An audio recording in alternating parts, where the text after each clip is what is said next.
Alrighty, welcome, one and all. All right, so we're going to get things rolling here shortly. Hey, Sports Time Machine, Nat King Curry the Fourth, Bubba Husky, Kurt Berglund, sorry. Hi guys. So I've been looking around at maybe picking up some more different kinds of baseball games, and I came across Fall Classic Baseball. Watched a couple videos on the old YouTube about it. Looked pretty interesting, so went to the website and downloaded the the demo version, which basically gives you the 2016 World Series teams, Chicago Cubs and the Cleveland Indians. So I thought I would play a game or two of this to see if it's something I want to pick up and try out. It looks pretty good. So it's kind of my introduction to it, and certainly not an expert, but I got a pretty good handle on things. But I'm sure there'll be some things that come along that we might have to look up or whatever. The Cubs and the D-backs are in the top of the 12th. I saw they were tied. I didn't see recent scores, so we're really hoping the D-backs win today. Hello, TriFan879. So if anybody has tried out this game, let me know in the chat. This is Fall Classic Baseball.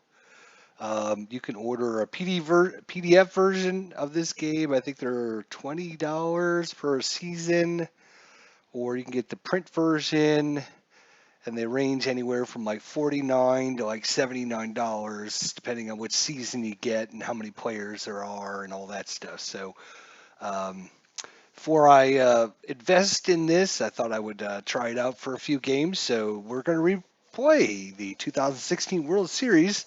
This is game number one where Chicago goes to Cleveland, and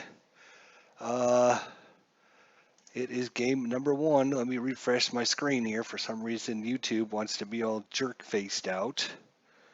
There we go. All right, so there are I'll slide over.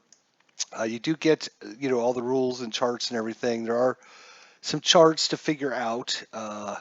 As you can see on some of the players' cards, it'll say out. Doesn't tell you what the out is. So, there's charts for that to determine what the base runner advancement or outs, et cetera, et cetera. So I'm just going to have that off of my other screen. I don't have these printed out. I'll probably print them out tomorrow at work. So that way I'll have them all printed out, and I'll be able to have them for me tomorrow. But for right now, it'll be fine. I'll just keep them on my other screen over here. So, yeah, if anyone has played this Retro Sports Network, he says overall it's a good game. Yeah, looks pretty good. It's not a 50-50 split, even though you have batter and pitcher cards. Basically, you're going to be rolling 2d6s. You're going to look at the batter card. And if there's not an option, say like number 32, you roll 32, there's not an option there. If there's no option there, you'll look at the pitcher card under 32. And for example, if Dexter Fowler's up, we roll a 32, it's a blank. So we go over and look at Corey Kruger, 32 is an out. So that's how that works. So you're going to look at the batter card, and then if it's a blank, you look at the pitcher card. You roll 2d6, and you also have a 20-sided dice. So the way I'm doing this here is obviously this is the first D6, this is the second D6, so it goes red, white. And then a lot of times you'll use a 20-sided dice for, say, if we look at Dexter Fowler again, if he rolls a 33, it's a single on a 1 to 9. He walks on a 10, and 11 through 20, it would be a hit by pitch. So that would be the result off of this. So that's what you would look at for the black dice. But a lot of times you'll look at this and it'll still be an out or whatever. So that's why I have a second D20 dice, the green one. And so that way, if it ends up being an out, I can look at the green, and without having to re-roll everything, I'll just look at the green dice. And that'll give me what the result was off of the different charts. So Dale, Todd B, thanks guys for coming on out. Retro Sports Network and Bubba Husky, Tribe Fan. everyone that came out. I appreciate it, guys. So yeah, this is our first go at Fall Classic Baseball. There's actually 3 different games, I think designed all by the same guy. I can't even remember the names of the other ones. Fall Classic, uh, what is it? I do have the website saved. What is it? Let's look, shall we? Yeah, so you have Fall Classic, you have Play Ball, and you have Roster Card. Each one of these are, I think, designed by the same guy, and you can, get the information, from the Play Ball. You click on the Play Ball, and it gives you all the information about it, and et cetera, blah blah blah. There's Roster Card as well, and of course a Fall Classic. For me, from looking at these 3 options, which I've been doing pretty much all day, just trying to figure out how they play and pricing and all that stuff. It looks like for me, Fall Classic might be a pretty good option. It's not saying that there's anything wrong with Play Ball or Roster Card. But I'm going to be probably looking at all 3 of these eventually down the line and maybe adding a season or 2 to my repertoire. Always wanted to try Play Ball, says Todd B. Yeah. All right. So that's pretty much it. You're just going to look at the dice roll. And as you can see, most of the good results for the hitters are going to come off of doubles 66, 55, 44, 33, 22, and 11. Yeah, so let's get going here. So let's look at the lineups, and I need my glasses. Where are my glasses? Here they are. All right. So for the Chicago Cubs, it's Dexter Fowler out in left field batting first, Chris Bryant at third base batting second, Anthony Rizzo, first baseman batting third, Ben Zobrist in left field batting fourth, Kyle Schwarber is the DH. He's batting fifth. Javier Baez, the second baseman, is batting sixth. Chris Coughlin, the right fielder, batting seventh. Anderson Russell, the shortstop, batting eighth. And David Ross, Dancing with the Star, he's the catcher, batting at ninth. There are ratings for each of the different players, as you can see down here in the bottom. They have a range. And this is mostly based upon a 20-sided dice as well. So, for example, if we look at Dexter Fowler here, 1 to 15, he's going to make the play. Anything higher than that would be worse. Arm ratings are going to be either S, which is strong, A, which is average, and W, which is weak. And then the outfielders will also have a number that's their assist rating on trying to throw out runners that are advancing extra bases. And then, of course, your error range, again, based upon a 20-sided dice. So for Dexter Fowler, 1 to 4 would be an error. 5 to 20 would be a good play for, an example for you guys. Hey, Max, how you doing? A is good stuff, B is normal, C is below average. No. It's S, A, and W. S, A, and W. Strong, average, and weak for the arm ratings, at least. Then, you do have one of the other things that they do have in this game is before each pitcher pitches, you're going to roll to find out what kind of stuff they actually do have. And as Max was talking about, A is good stuff, B is normal, and C is bad stuff. And it's based upon a 20-sided dice as well. So, so you roll for each pitcher so they can have a good outing, they can have an average outing, or they can have a bad outing. And it kind of reminds me a little bit of Status Pro Advanced that has that option built into the system as well, where some of the ratings for the pitcher might go up or down based upon what kind of stuff they have for that day. So you can never really tell, how good your pitcher is going to be pitching before the game. You can't put a guy in. I think it brings in a little bit some extra to the game, I think. Where, I got Corey Kluber in, he's an ace, and, don't normally get an ace every single outing. I mean, even Clayton Kershaw or Max Scherzer or anybody like that. So having the pitcher actually roll to find out what kind of stuff he has does bring in a little variety. So if you're playing a game against uh, Clayton Kershaw or Justin Verlander or Chris Sale or whoever, you can always try to catch him on an off day, so to speak. So takes two of us to ask the same question, Max. Must be the time for shenanigans. Uh-oh, uh-oh, uh-oh. Todd and Clinton Parks and Max. All right, so again, the big black D20 we're going to be using for, if there's a different range of results. And the green D20 will be just there so I don't have to re-roll everything. And we'll only use that, like I said, to kind of guide me on the outs and advancements or whatever happens to be playing. So I don't need to re-roll everything. So here we go. Oh, you know what? We never talked about the Cleveland lineup yet. I got distracted. Rajai Davis, center field for the Indians, batting first. Jason Kipnis, second baseman, batting second. Francisco Lindor, the shortstop, batting third. Mike Napoli at first base, he's batting fourth. Carlos Santana, the DH, batting fifth. Jose Ramirez is on third base, he's batting sixth. Brandon Guyer in left field, he's batting seventh. Lonnie Chasenhall is in right field, he's batting eighth. And Roberto Perez, the catcher, batting ninth for your Cleveland Indians. Again, this game is in Cleveland, so we'll be starting off with Corey Kluber. First thing we're going to do is we're just going to roll the 20-sider. Actually, we're going to use the green one. The green one will tell us 1 to 6, he's going to have really good stuff. 7 to 14, he's going to have average. And 15 to 20 is going to be bad stuff. So that'll tell us which column we're going to be using today. The green dice says 6. So Corey Kluber's on his A game today. A game, get it? A rating, A game. Pretty good, huh? And we'll roll for Jon Lester when we get to his turn.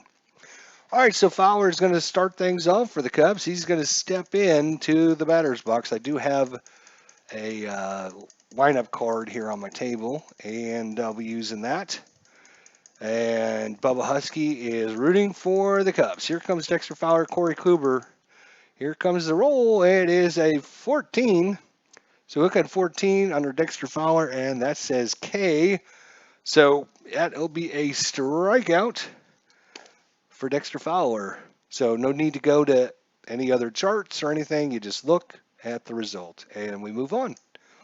Chris Bryant batted .292, had 35 doubles, 3 triples, and 39 home runs during the 2016 season. Here we are in World Series, and it is a 14 for Chris Bryant, which is also a strikeout. So back-to-back strikeouts. Corey Kluber on his A game today. All right. And due up third is Anthony Rizzo here. Let's see what Rizzo's got in store for us here.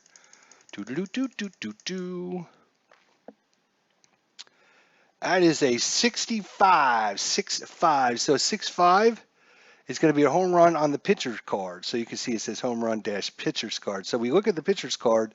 The pitcher card says it's a home run on a 1 to 9. Home run on a 1 to 9. We look at the 20-sided dice again.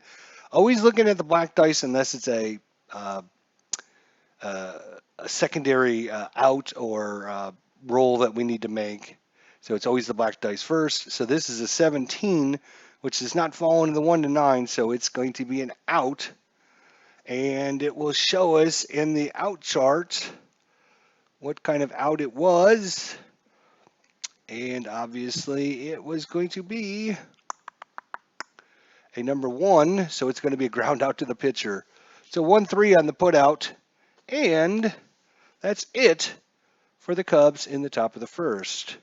Oops, did not mean to do that. So Jon Lester, we're going to look at the green dice to see what kind of stuff Jon Lester's coming with. 1 to 6 A, 7 to 14 B, C is 15 to 20. And the green dice says 6, so he's on his A game as well. So both those starting pitchers are going to have something to go here. Quentin Park says, let's go Tribe. There you go. All All right, so Jon Lester, I'm going to slide this down just slightly so I can see it a little better on my screen there. All right, so Jon Lester, he's a left-hander. And in this game, there is a lefty-righty split. I think they are on the 26 line. You can see if he is, if the thrower is left-handed, it's a single. Otherwise, it would be an out. So whenever you roll a 26, that's going to be your lefty-righty matchup. So you can see with the lefty up there, Jon Lester, a 26 for Roberto Perez would be a. We need to go to the first batter though. Raji Davis, again, against the lefty, he singles if it's a left-hander on the 26. So that's your lefty-righty split there. I think sometimes it also falls in the 25 depending on the player. I'm not 100% sure on that. But anyways, here we go with Raji Davis leading things off for the hometown Indians. Game 1 of the World Series, bottom of the first. It is a 63. 63 is a blank, so we look over on Jon Lester, column A. 63 is a strikeout. So Raji Davis down on strikes. One away. Jason Kipnis. I think this game plays pretty fast, and it does have some interaction between the players without being cumbersome. So, yeah, let's see how it works out. So far, so good. 1-3, 13. 13 is a strikeout. So both pitchers start off the game with strikeouts to the first two batters. Let's see if Jon Lester can get that all-important third out against Francisco Lindor. He's going to be batting from the right-handed side since he's a switch hitter. And that is a 32. So 32 is blank. We look at 32, and Jon Lester, it says out. I look at the green dice, which is a 13. It tells me what kind of out it is. He is going to be batting from the right hand, so it's a ground out to short. So it's a 6-3 put out. And we have no score after one inning. We move on to the top of the second. Corey Kluber versus Ben Zobrist. Ben Zobrist is up. And away we go in the top of the second. Corey Kluber, neither team gotten a hit yet. And that is a 12. 12 is a walk on a 1-15. Look at the black dice. It says a 19, so it is a out. And I'm going to look at the green dice to let me know what kind of out it is. That is an 11. It is going to be a ground out. We're going to look at the white dice, and it's going to tell me the position. And it's a grounder to the catcher right in front of the plate. Stepping out, Roberto Perez. He's going to throw it down to first. In time, Mike Napoli makes the catch. One away. That brings up Schwarber. Kyle Schwarber. Ugh. One of my least favorite players of ever. Kyle Schwarber. Him and Javier Baez. Those two are a pair, aren't they? Okay. Corey Kluber. Oh, 6-6. That one is a home run for Kyle Schwarber. It figures, because I'm talking shit about him, that he would try and shut me up by hitting a home run. So Kyle Schwarber hits a home run, and the Cubs go up 1-0. Ugh. Of all people. Really? Ugh. And he's fouled by my next least favorite player, Javier Baez. Ken Castro, what's going on? This is a different game, says Dave Garner. Yes, it is. Javier Baez. I mean, there ought to be a rule for baseball where you can only wear so many pieces of jewelry when you're, running around the base paths. I mean, seriously, guy. Here we go, Baez. That's a 23. So look under 23. That's a strikeout. Go back to the bench, loser. I mean, he struck out. That means there's two away now for Chris Coughlin. Big home run by Kyle Schwarber, the DH. Have the Cubs up 1-0. Oh no, 6-6 again. So 1-10 is going to be a triple off of Coughlin, and if it's not a triple, it will be a double. The black die says 6, so that is going to be a triple by Chris Coughlin, and he goes to third with two away. Bubba Husky. Jealousy is a nasty bedfellow. That's funny. So Chris Coughlin with a triple. So two away. Defense will play back in normal, and we'll see if we can get Addison Russell out here. Corey Kluber giving up a home run and a triple in the top of the second. There we go. That's what I meant to say. That's a 24. So you look at 24, it's an out. Again, we don't need to go to the pitcher card or all. And I'm just going to look at the green dice, which tells me it's a 7. It's a fly out to left. So that's an F7. But the Cubs do pick up 1 run on 2 hits and no errors. We go to the bottom of the second. 1-0 Cubbies. They scored more in this game than they did in real life. So Jon Lester, if you're just joining us, Jon Lester and Corey Kluber both have A ratings. So just keep that in mind. They both rolled good stuff. They got their A games going. Francisco Lindor. Nope. It's not Francisco. It's Mike Napoli. Sorry. Reroll. Mike Napoli. We're in the bottom of the second inning. It is a 1-3. 13 strikes him out. So Jon Lester, 4 batters up, 3 strikeouts. Carlos Santana. He's the DH for Cleveland. And we're going to get a 36, and look at that, 20. So both of the D20s rolled 20s. All right, 36 is a blank off of Santana, so we look at Jon Lester. 36, column A, is an out. I'm going to look at the 20, which tells us it is a line out, and it goes to the shortstop. So a liner at the shortstop, L6. That brings up Jose Ramirez.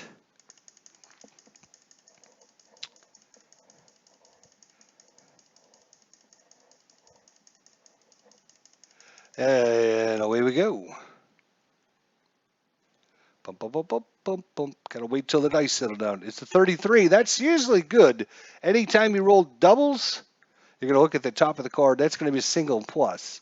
So Jose Ramirez gets a single, and the plus sign means that he can steal if you're using the built-in system into the game, or you can use a manual stealing system yourself if you want to decide. So it's up to you as the player if you want to use the built-in system, or if you want to use your own managerial decisions on when to steal or not to steal and all that. So so on the steal, we are actually going to be looking at that in the rule book real quick to see where the ratings are for that.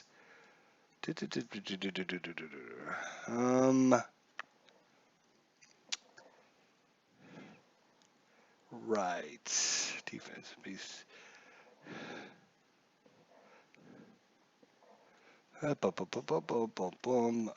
Where is right? I was going to use the managerial, where I decide it, but I think, because it's I obviously have a bias. I might do the wrong thing for the wrong team, so it's better for me to use the built-in system, right? So you need to get the jump, right? You need to get the jump first, and then if you get the jump, you have an attempt rating, which I think is this number right here. Stolen base attempt, 22 to 29 /5. Stolen base something is 15. So base stealing attempt, check the runner's SBS rating. Jump. Check the pitcher's arm. All right, so the pitcher's arm, good question. We didn't look at that. But the pitcher's arm is, what is his? Arm is weak. So W, I'm going to write that down so I have that. Lester, arm is weak. So at a weak, On a weak pitcher, the runner gets the jump on the steal if he's going up against a left-hander and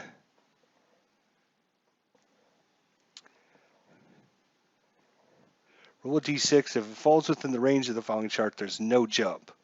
So on a weak pitcher, it's a 1 to 2. So you look at the white dice. If it's you roll it. If it is a weak pitcher, 1 to 2, he doesn't get the jump. Anything else, he does get the jump. And then the black dice will tell us if he makes it or not. So it's actually a 2, so he will not get the jump. So Ramirez is stuck at first. And we will roll against Brandon Geyer. So that's how I think how that's done. Bubba Husky says 3-3 after 12. Yeah, they've played some good games. Arizona and Chicago have. So Brandon Geyer, runner at first. And there is 2 away. Brandon Geyer steps up to the plate. Here he goes. 65. 65, we're going to check a home run on the pitcher's card. Jon Lester, home run 1 to 12. The black dice is a 1, and that is a 2-run home run by Brandon Geyer. And the Indians come right back with the 2-run home run in the bottom of the second inning. And they take us a 2-1 lead. So it brings up Lonnie Chasenhall. Lonnie's the right fielder against Jon Lester.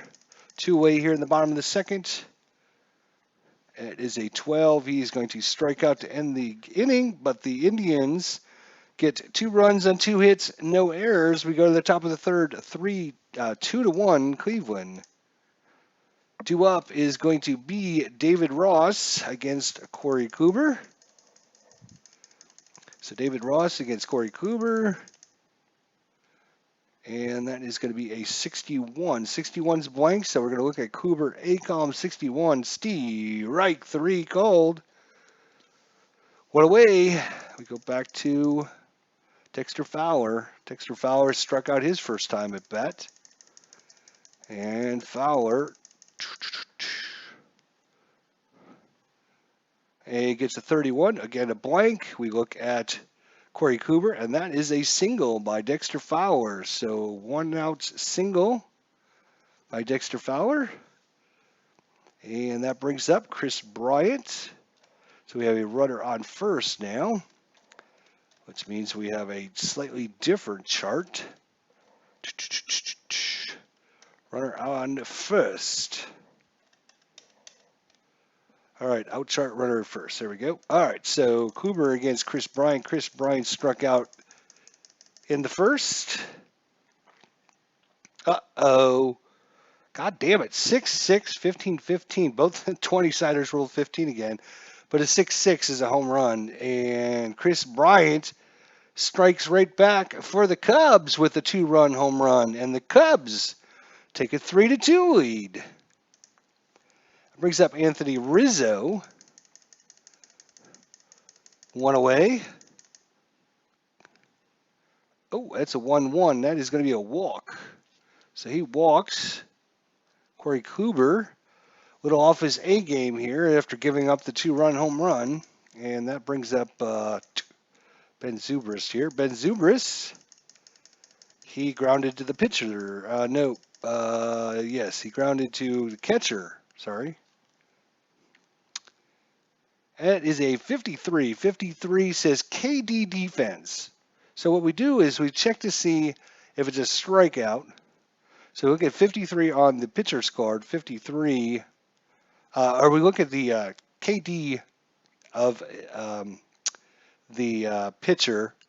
In this case, it's a 1-6, which means on a 1-6, it's going to be a strikeout. The dice is a 13, so it's not a strikeout. It's going to go to the defense. Right, so if you look at the defense,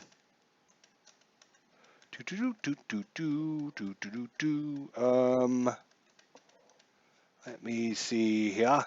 Be easier if I had the charts printed out, but I didn't print them out yet, so print them out tomorrow. This is a 53, right? So it's a 53. right? So we roll the D6 again, and we're going to check the defensive chart on the hit chance. Here we go.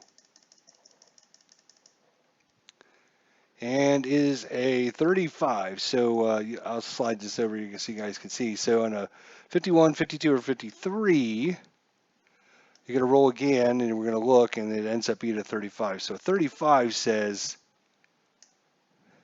SS single star infield.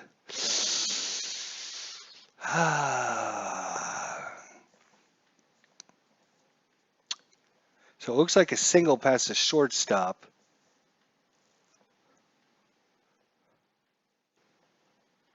Better safe at first. All runners advance one base on a star, right?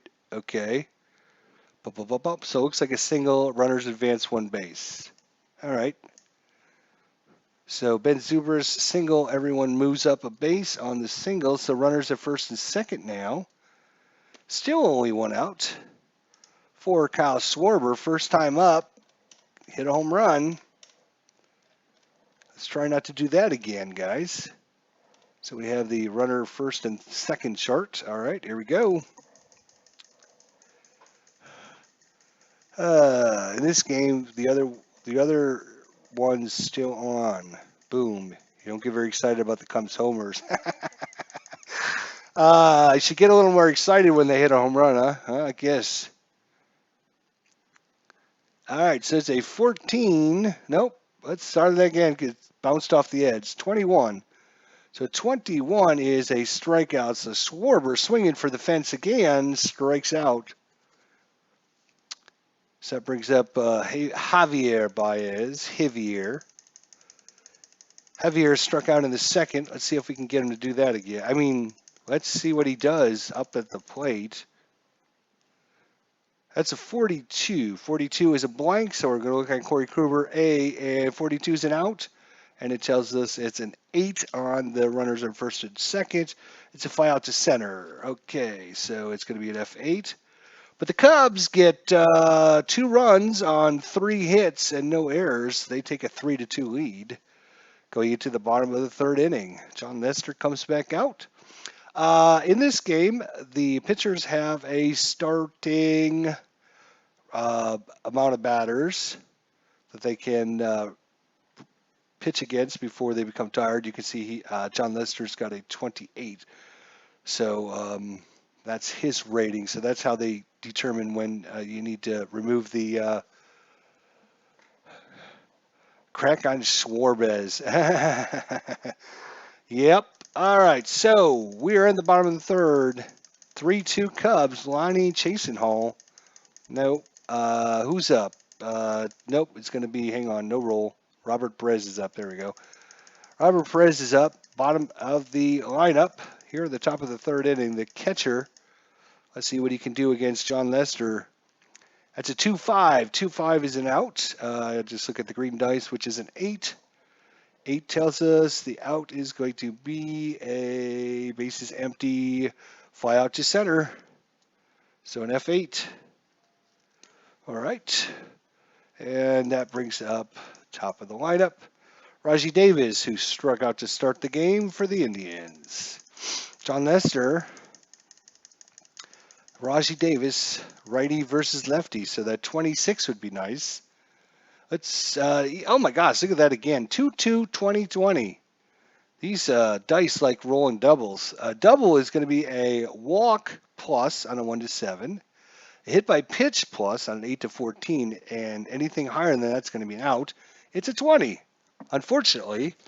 So the 20 is going to make it an out. So the out of a 20, I'm going to look at the green dice to tell us what kind of out it is. And that is going to be a line out to the, he is a right-hander, so it's going to be a line out to third base. Lines it right down the line. Making the good play out there at third base is going to be Kris Bryant, of course. Kris Bryant. So Rajai Davis that close to getting a on base, and it's taken away by Kris Bryant. All right, that is 2 away. And Jason Kipnis struck out just in the first. Jon Lester, 34, blank. 34 is an out. Out is going to be a number 1, and it's going to be a ground out to the pitcher, 1-3. Yeah, I'm just, so you guys know I'm just using, there's different charts that you get. This is the art chart at bases empty. You'll get that second 20 sided. That's why I got an extra 20 in there, so I don't have to re-roll that dice all the time. I just look at the green dice and it tells me without having to re-roll everything. So let's go Cubbies, says Nat King Curry. Oh, we got a bunch of Cubby fans here. That's not good. All right, well, we are going to the top of the 4th inning. It's a 3-2 ball game. And if I can find my thing here, there we go. It's going to be due up is Chris Coughlin. Chris Coughlin got a triple his first time up. So he's 1 for 1. It's a 51. 51, you're going to check the defense again. First to see if it's a strikeout. So KD again, KD rating off of Kluber is going to be a 1-6. It's a 16, so it's not. So we're going to check the defense, and this would be a great time to have that chart printed out, but I don't. So we're going to have to roll on the 51 result chart. Let's see what happens here. Chris Coughlin, it's a 52. 52 says, wow. On the 51 air chance chart, 50. What did I roll? 52 is another triple. So he's been up twice and he's hit 2 triples now. Unfreaking believable. Okay. Runner at third chart, I guess we're going to have to go to. All right, defense is going to play in with only no one out. That brings up Addison Russell. Runner at third, he's taking a peek, looking at down the line. Perez at the catcher, looking him back. Addison Russell, here comes the pitch from Kluber. Uh-oh, 44, that's not good. That's a single. Anytime you roll doubles, that's usually a good thing for the batter. So double, 44, that is going to be a single. That's going to drive in another run. And the Cubs take a 4-2 lead. Oh my goodness gracious, what is going on? How many total charts are there? Well, to be honest, I'm gonna show you here. There are a lot of charts, but with that said, so you have a chart for every different situation. You have a chart for an out chart for runners on second. You have a hit chart for runners on second.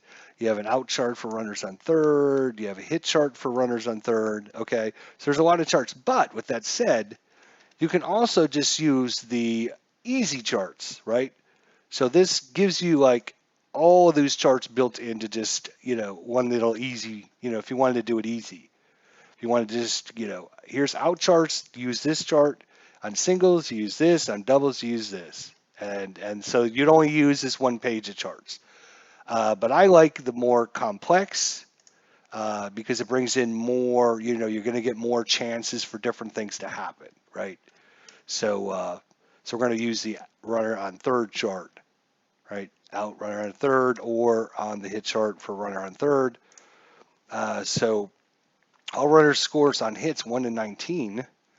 Infield single knocked down in the hole by the third baseman. Runner on third base freezes and caught in a rundown. Ha! That would be awesome. See, you probably wouldn't get that option if you used, the generic chart, right? You wouldn't probably get that option.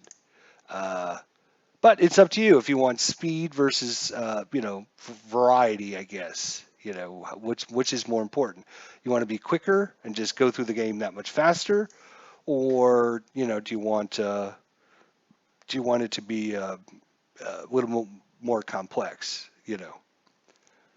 All right, so we are Cubs score another one, and runner at first for David Ross. Defense will play back now, back in normal against David Ross. He struck out in the third inning. We're in the top of the fourth. That's a 26. So 26 again is this lefty-righty split. So David Ross, he's a right-hander. Corey Kruger is a right-hander, right? So you will see it says here If the thrower is left-handed, it will be a single. It is not. He's a right-hander, so he will be out. So again, I'll look at the out. This will be a oops, it was an 11. So I'll look at the 11 with the runner on first chart. 11, runner at first, out chart, runner at first is an 11. So it's a ground out. We're going to look at the white dice to see who it is. All right, so I'll bring this over so you can see. So it's a ground out. The white dice tells us who it was grounded to is a 6. So we look at the 6. It's ground out to short. All right. So F or A runners advance to second. So who was on first? Or who was on first? That's kind of a joke, wasn't it? Addison Russell, he is an S runner. So he's slow. So if you are a fast runner or an average runner, you're going to advance to second. S runners are out at second. So Addison Russell out at second. And if the batter is an S run rating, he is also out at first, so it'd be a double play. David Ross is actually A. He's average. So David Ross is going to make it down to first on the fielder's choice, and Addison Russell will be out on the 6-4 ground out. So again, because I'm using the more advanced charts, I get more different options that might come into play. Again, that's up to you if you want to use the easy charts or, the more in-depth charts. Cost of game for one season. Sorry. Ken, if you want to purchase the PDF, I think each season is $20. If you want to buy you want to buy the printed cards, they come from anywhere between $49 to $79 per season, based on how many players and what season it is. The 1960s, there's not as many players as, the 1990s or the 2015s. So, I would say the 2000 to 2018 season sets are probably the more expensive ones. But that includes just about I think they said the printed ones come with anyone that had 15 at bats and any pitcher that had more than 10 innings pitched, I think. So when I was looking at the season set, it was like 1,286 cards. I think was I think I was looking at like the we can maybe look. Well, I don't want to take time. You guys can look at that on your own. So David Ross, he grounds out he grounds into the fielder's choice. Addison Russell out at first. Or, I'm sorry, out at second on the 6-4 put out, and David Ross is able to make it over there. So hey, no problem. Definitely check it out. You can go and do a search for it's baseballdicegames.com. There's 3 different games. I think they're all made by this one same person. Fall Classic, which is the one we're playing. There's also Play Ball and Roster Cards. Each of these are kind of similar, but they play differently. And they're each different pricing as well. Like Roster Card, you don't get player cards. What you get is you get a sheet that has all the player ratings on it. And then you're going to just look at the different ratings. So there's no cards, but it's like $5. If we look at Roster Card, it's $5 per season. You can get $20 for 5 seasons, $30 for 10 seasons, or you get all 118 seasons for just $99. $100, you can get 120 seasons, so less than $1 a season. But again, you're only getting you're not getting player cards. You got to print them out, stuff like that. Play ball is, I would guess, and again, I'm not an expert on these 3 games, but Roster Card seems interesting, like I said, but it plays differently because you're going to have a PDF of your team, and it's going to have just, let's see if I can, let's see, did I download anything for this? Hang on a second. Slide this over here. Downloads. Yeah, roster card.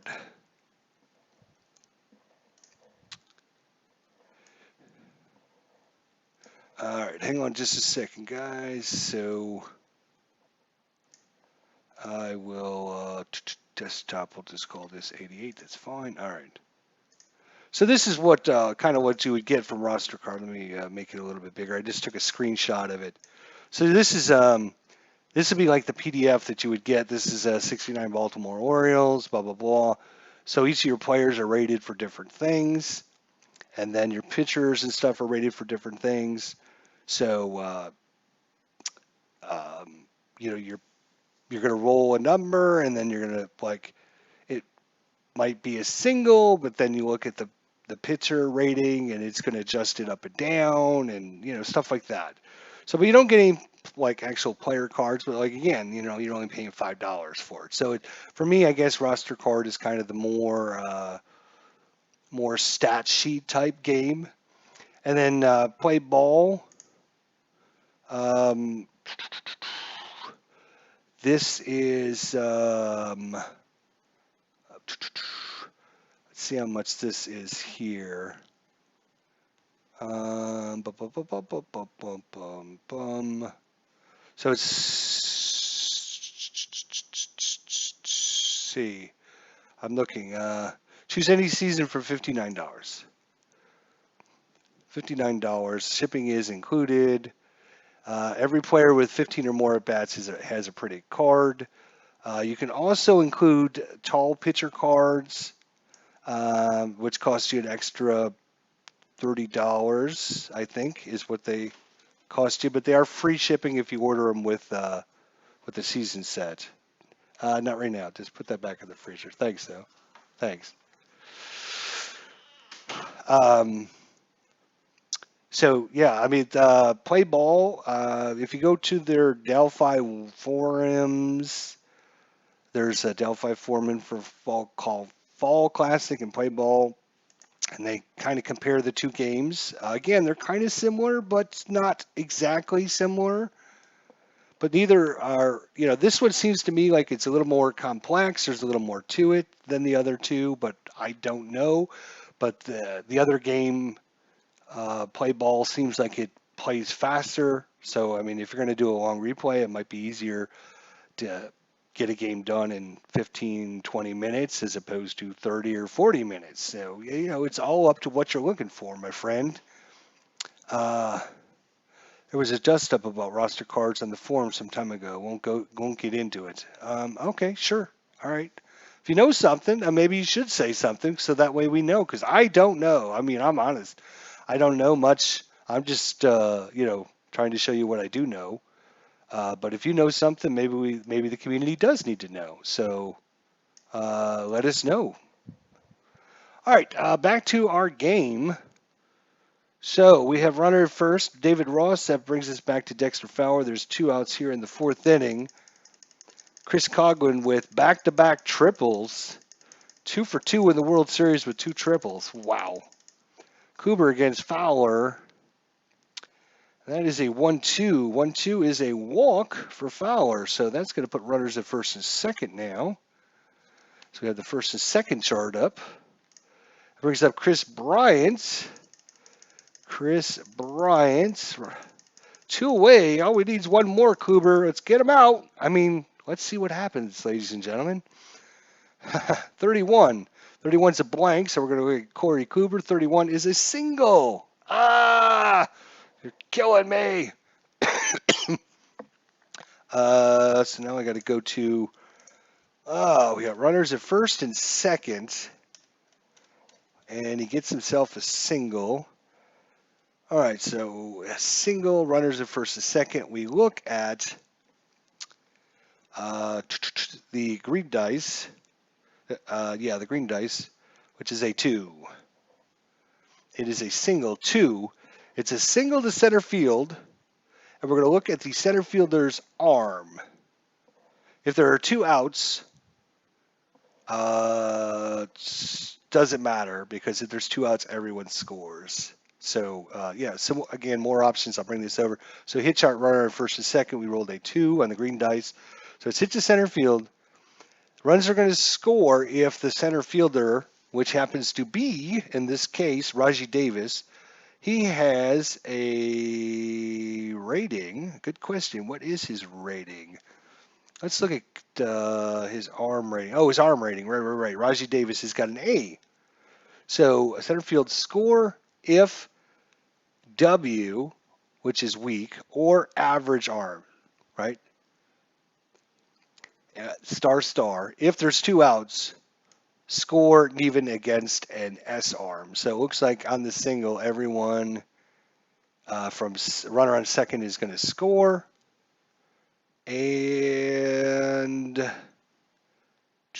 so the question is, what happens to the runner at first now?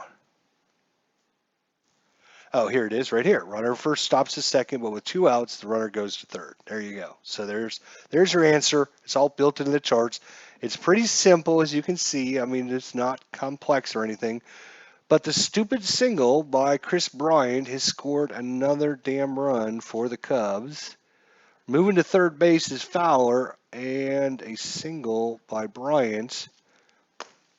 Corey Kluber, not, even though he's having his A game, he's not pitching his A game.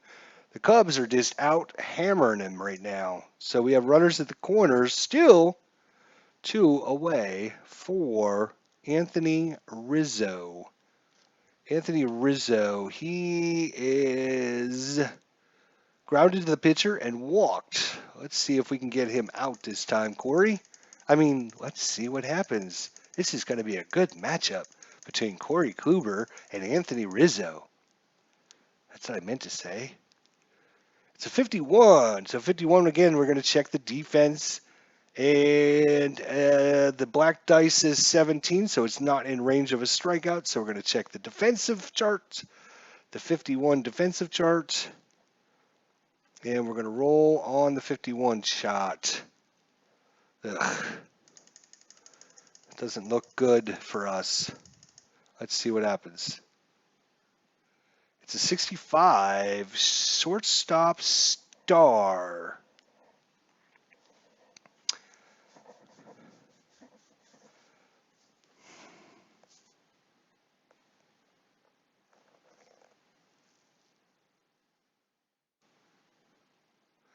Oh, okay. Well, there's a little bit more to this than I was thinking. Okay, so I will bring this over because maybe we've been doing this slightly wrong. So on the defensive chart, roll all 3 dice, which we did. The red and white dice refer to the line number. So if we come down here, it looks like we rolled a 65. So that's shortstop star, which looks like batter safe at first, all runners advance 1 base because it's got the little star there, right? But if the D20 is less than or equal to the error rating of the fielder, then he makes an error. Otherwise, the batter's out and a ground out to an infielder or a fly out to the outfielder. If the D20 is less than or equal to the range rating of the fielder, then he makes the play for the out. The range rating covers the ground and gets the ball. Otherwise, it's a hit. Oh, okay, so this 51 is an error chance, 52 is also an error chance, 53 is your range chance. Okay, so we're going to check the error range of the shortstop. That's what this is. Okay, so you look at the black dice. Shortstop is Francisco Lindor. He has an error range of 3. This is a 13, so it's not in range. And I probably have done this wrong a couple times. And that's probably given us some, I think it's given the Cubs at least 2 runs that they didn't deserve. So we're going to subtract 2 runs from the Cubs. No, I'm just kidding. So this time we know it's not an error. It's a good play by the shortstop, so it's going to be a 6-3 putout now that we actually read. But unfortunately, the Cubs do get 2 runs. The triple, then the fielder's choice. Then David Ross goes in on the, let's see, walk by Fowler and then the single by Bryant. So David Ross comes around to score on the single by Bryant. So it's now a 4-2 ball game. Hey, Ken, hey, Rob, what's going on? All right. So there, I mean, it still didn't work out, that damn motorsport manager bullshit. I'm going to forget about it, I guess. Yeah, I don't know what the hell. I mean, the only other option is we could try to, if you get on Skype, you can actually share your computer screen with me so I can see what's going on. It might be easier to tell you what to do than you trying to fumble around with the camera and stuff like that. So if you get Skype installed, let me know, and maybe we can hook up and do that, or we can even do it with the Google Hangouts one night. With Google Hangouts, I think you can share your screen with me that way too. So, anyways, let me know. All right, so we are back to bases empty now. We are in the bottom of the fourth. It's a 5-2 ball game. Cubs are in front. Who won the game in real life, or is it still going on? I did not see if our good friend Bubba Husky put anything there.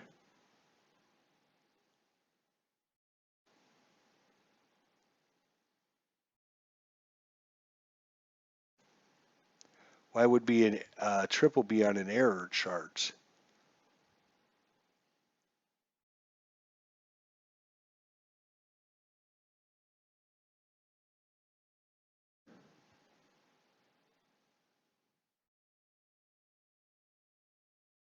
When are you running that, Rob? When are you running that Daytona 500? YouTube players versus real life drivers. When is that? Is that scheduled? All right, so we're at the bottom of the fourth. Jon Lester versus Jason Kipnis. No, no. Who's up? It's going to be Francisco Lindor's up. Right. Okay, so Lindor's up. All right, let's see if we can get a couple runs back here, fellas. Francisco Lindor against Jon Lester. 5-2 Cubs. Bottom of fourth inning. No outs. That is a 25. That is an out. We look at the 10. 10 says it's a line out to the third baseman. So line out to PL5. Mike Napoli. He struck out in the second inning. Oh, it's a 1-1. So that's, like I said, anytime you roll doubles, it's usually good. 1-11, it's a walk. We rolled a 13. So that's going to be a hit by pitch. So he's on with the hit by pitch. So Mike Napoli. That brings up Carlos Santana, runner at first now. All right, Carlos, see what you got in store for us. That is a 14. Strikes him out. That brings up 2 outs now for Jose Ramirez. Jose, come on, Jose. That's a 14. That's going to be an out X. So this would be a double play. X means it's an automatic double play if there's an X after it. But they don't need a double play, so we are just going to call that one a, if we look at number 2, it's a pop out to the second baseman, so P4. So the hit by pitch goes nowhere for Cleveland, and they've been stymied for the last couple innings. Jon Lester doing a good job. Ben Zobrist. So Rob says in 2 weeks plus. All right. Let me know when it's scheduled if you're going to schedule it. Doing okay, Rob. Got a while ago from a gig on the road. Time to roll a game. All right, so Ben Zobrist, what's he done? Grounded the catcher and singled. All right. That is as soon as the red dice decides to settle down there, that's going to be a 12. That's a walk and a 1-15. It is a 19. So it's not a walk. In fact, that's going to be an out. We're going to look at 15. It's a ground out to first, unassisted. So what is that? A 3U. Kyle Schwarber, he's hit a home run and struck out.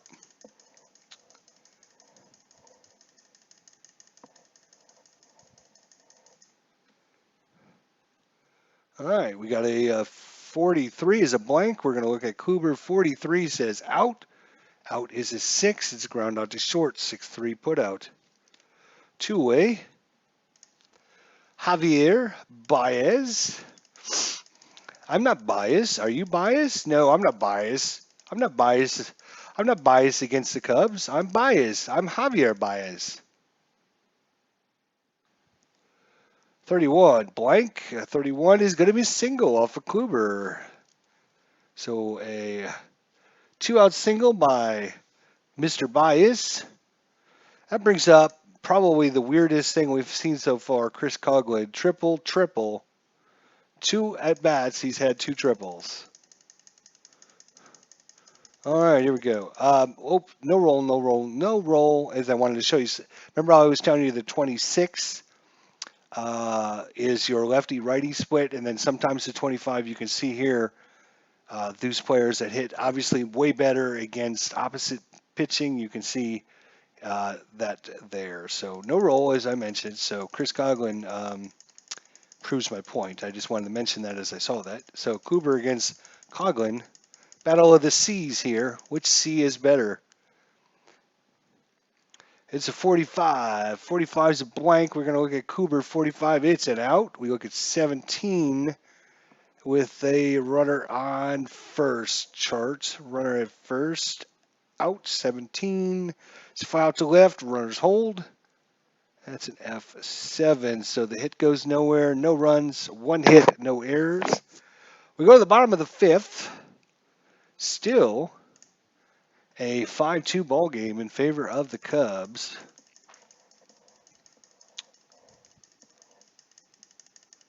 All right, Jon Lester versus Jose Ramirez.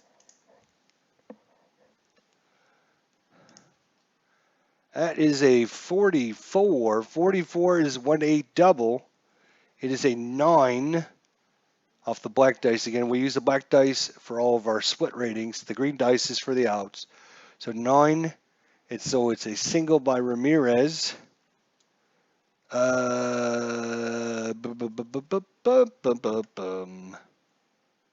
It should not be Ramirez, actually. It should be Brandon Guyer. So Brandon Guyer, 44, is a single, so it doesn't matter. It's still a single.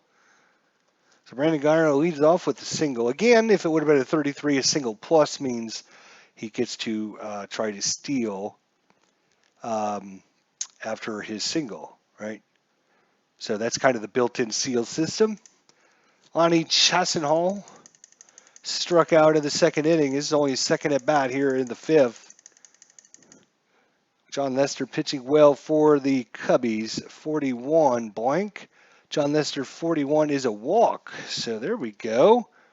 Runners at first and second. Nobody out. Again, Jon Lester 28. He has got plenty of strength left. Roberto Perez flew out to center his first time up. Let's see what happens here. Roberto Perez. We could use something fancy from you, my friend. Something fancy. Oh, 6-6. 1-4, it's a triple. 5-18, it's a double. It's a 8. 8 is a double by Roberto Perez. There you go. That's what I'm talking about. Now I got to go to the chart. I wasn't even going to worry about going to the chart. We had runners at first and second. We got us a hit. And the hit tells us it's a 10. So we look at the 10. Runners at first and second.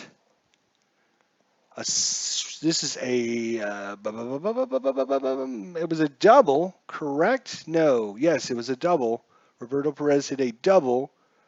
So runner on first. We look at the 10.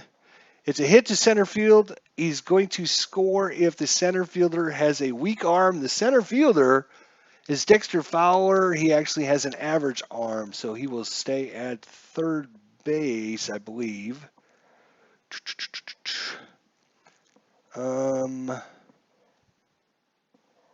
Yeah, he scores if it's a W arm. If it's not a W arm, I'm assuming he just stays at third. Let's just look at the chart together, shall we?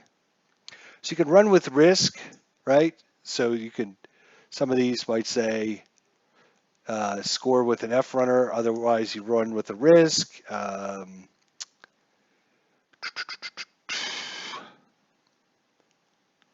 it looks like on the 10, it just says it's a hit to center field, score. The runner at first will score if he has a W arm. It doesn't look like any option to send him. So it looks like he just stops at third. So the double by Perez, it's a double. That's going to score Brandon Guyer from second. And stopping at third base will be Lonnie Chesenhall. So runners at second and third. No one out here in the fifth inning. We got us a new ball game here. Both score. No, not according to the chart. He would only score if the center fielder was a weak arm. But Dexter Fowler, center fielder for the Cubs, has an A. No out on the double? No, there's no out on the double. Are you crazy? So, runners at second and third. Defense will play in against Raji Davis. Defense playing in. Raji Davis. Here we go, Raji. Big hit time in the World Series. It is a 56. 56 is a blank. We look over at Jon Lester, 56. Steve Wright, 3 called. First out of the inning goes to Raji Davis. Jason Kipnis. Come on, Jason. We need a big hit, buddy. Big hit. Here we go. Big hit. Dicer. Oh, it's a 55. 55 is a double. Whoa, Nelly. That's going to score 2 runs. Jason Kipnis with the double. Coming in to score, Lonnie Chesenhall. And actually, maybe not. Hang on a second. Getting ahead of myself, aren't I? There was a runner at...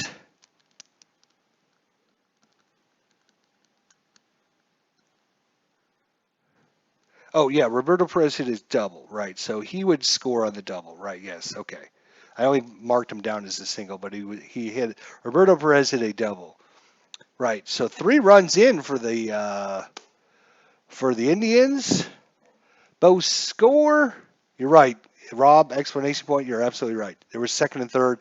I had on my little, if I look at my little web camera here, if I show you my web camera, right?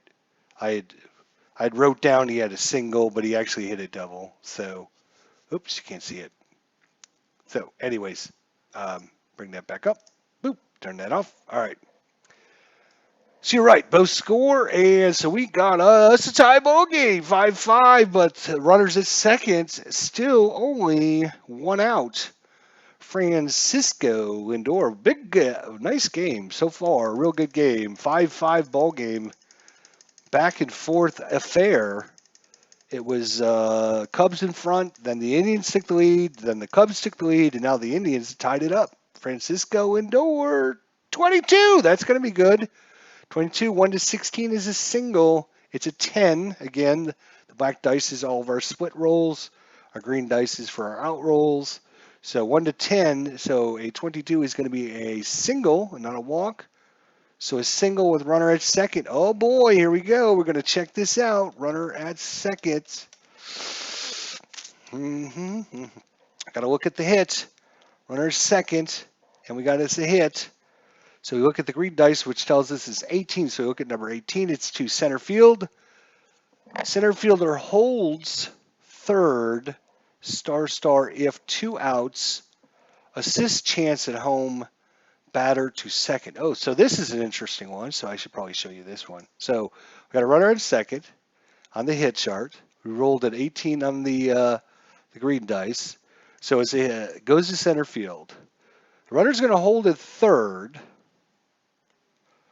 But if there's 2 outs, they can try to chance it by going home.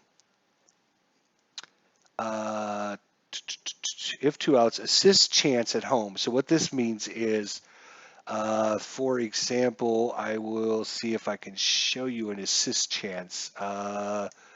Let's go to Rajai Davis. No, he's a bad example. I'll give you a better example. So, yeah, we'll look at Brandon Guyer here. So Brandon Guyer, if you look at his card, you can see under his arm rating, he's a weak arm, and then he's got a number 3 after it. So anytime there's this an assist chance, you roll against that number on a 1, 2, 3, he throws the runner out. 4, 5, 6, they would be safe. So if he's in right field, obviously 1, 2, 3, 4, 5, or 6, he would throw out the runner. So much better to be a right fielder for Brandon Guyer. Where is Brandon Guyer, by the way? He is in left field for some freaking reason. But anyways, still, so that's what your assist ratings are. So if there was 2 outs, there is not 2 outs. There's only actually 1 out. So it's hit to center field, and he's going to hold at third base on the single. So runners at the corners. So yes, long explanation, but I'm trying to show you how the game plays. So if you guys pick this up, or you at least download the trial version or the demo version, whatever you want to call this, you can understand how to play it. That's all I'm here for, my friend. That's it. There's not 2 outs yet. Yes, I know that. But let's go to Mike Napoli. There he is. Mike Napoli is now up. Runners at first and third. There's now 1 away. Come on, Mike. We could do this here. Tied up 5-5. We're in the bottom of the 5th inning. Jon Lester trying to get through this very tough, and he's got a 52. So 52 again, we're going to check the defense, or the KD first, to see if it's a strikeout. So the KD for Jon Lester is 1-6. It is a 9, so it's not a strikeout. So we're going to go to the defensive chart again. And this time we understand how to use that chart a little better. So that's nice. All right, so we're going to roll on the 52 chart. So this is going to be an error chance. We're going to check for an error. And if it's an error, then, yeah. All right, here we go. Boom, boom, boom, boom, boom, boom. So look at 54. 54 says third baseman. So we're going to look at the third baseman. Third baseman for your Chicago Cubs is none other than Kris Bryant. He has a 6 error rating. It is a 3 error rating. That is going to be an error on Kris Bryant. It is a 1 base error, as you can see with the little 1 star. So batter safe at first. All runners advance 1 base on the E5. E5. Runner at first. Runner moves. Lindor moves from first to second, and coming home is Jason Kipnis. And the Indians have taken the lead on the error by Kris Bryant. It's now a 6-5 ball game. E5, says Rob. Yes, sir. E5 it is. Mark that down as the Cubs' first error. And that brings up Carlos Santana. 18, 19, 20, 20. He's only faced 23 batters. He's got about 5 more batters, but at this point, you almost think about taking out Jon Lester. He's given up a single, a walk, a double, a strikeout, a double, a single, and now an error. Do you pull him in the 5th inning, though, is the question. So you try to get him through this inning. There is runners at first and second now, with Carlos Santana coming up. Now, Carlos Santana is a switch hitter, so he's going to get... Oh, in fact, he gets an auto single anyways because he is a switch hitter, right? So he doesn't even have to check the lefty-righty matchups.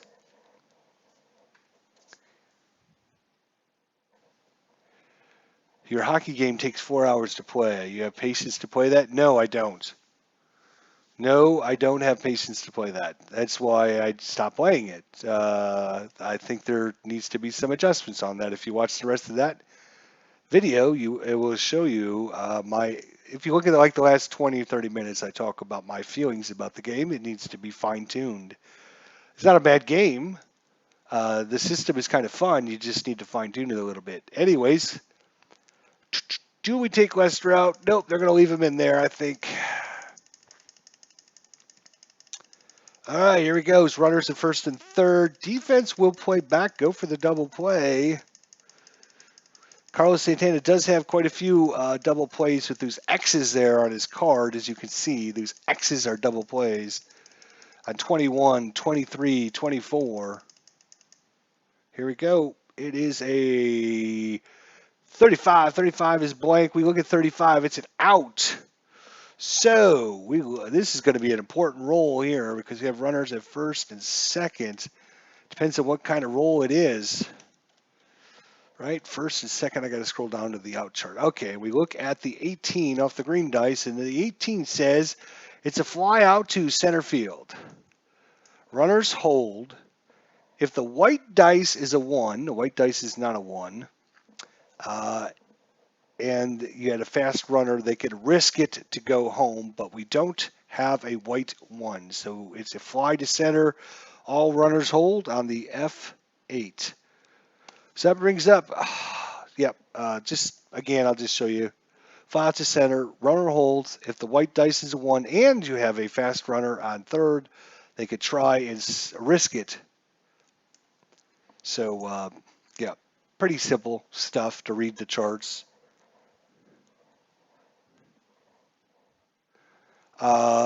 So,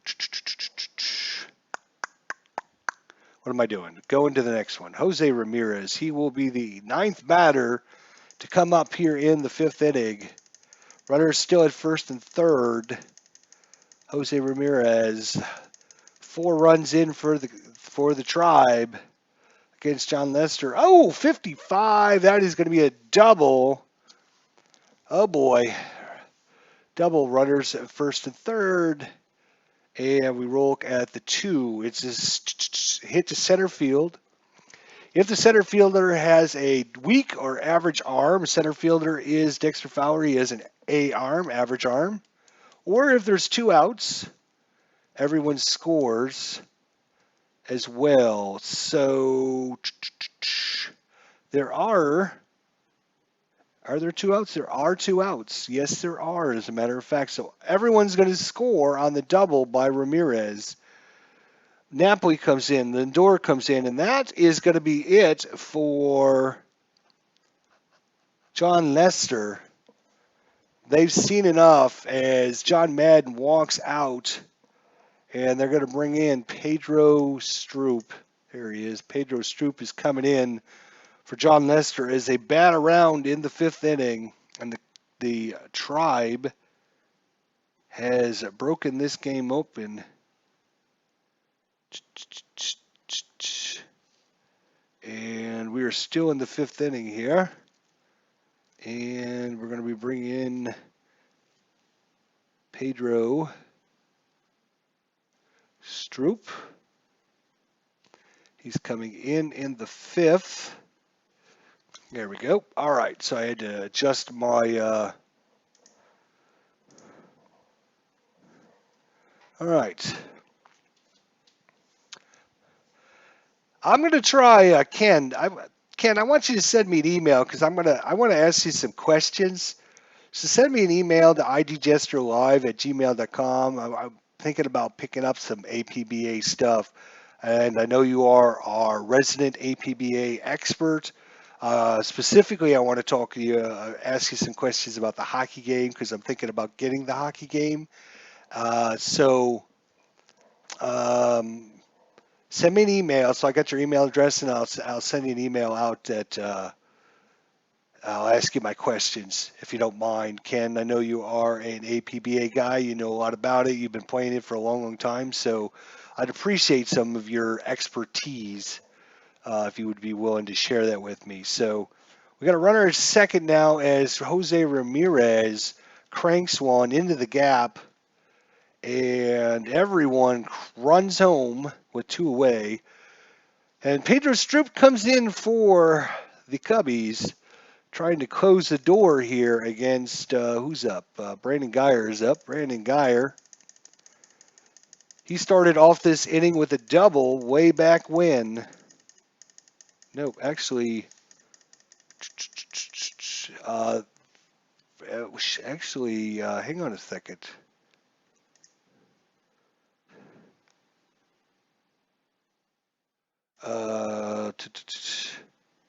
Yeah, Jose Ramirez. Actually, Jose Ramirez is up. Oh, no, I forgot to put down his double. Right. He started the inning off with a double. He got another double. So he's hit two doubles this inning. Correct. Okay, now we're on to Brandon Guyer. Here we go. All right, Brandon Guyer's up. Runner at second, two away. Can Pedro stop the bleeding for the Cubbies? I know a good friend out there, Bubba Husky's not happy with me right now. He's probably turned off the live stream. He's probably screaming and yelling. Oh my gosh, 6-6. 1-3, that is a home run. And he rolls a 3. That is a home run. A 2-run home run by Brandon Guyer. And the Indians are pouring it on the Cubs. And unbelievable, holy cow, Brandon Guyer hit 2 home runs in the regular season. That's 81 at bats. He had 2 home runs. So far in the World Series, he's had a home run in the second inning, a single in the fifth inning, and now a home run in the bottom of the fifth inning. So he's had 2 home runs in Game 1 of the World Series, which equals his grand total for the season output. Holy cow.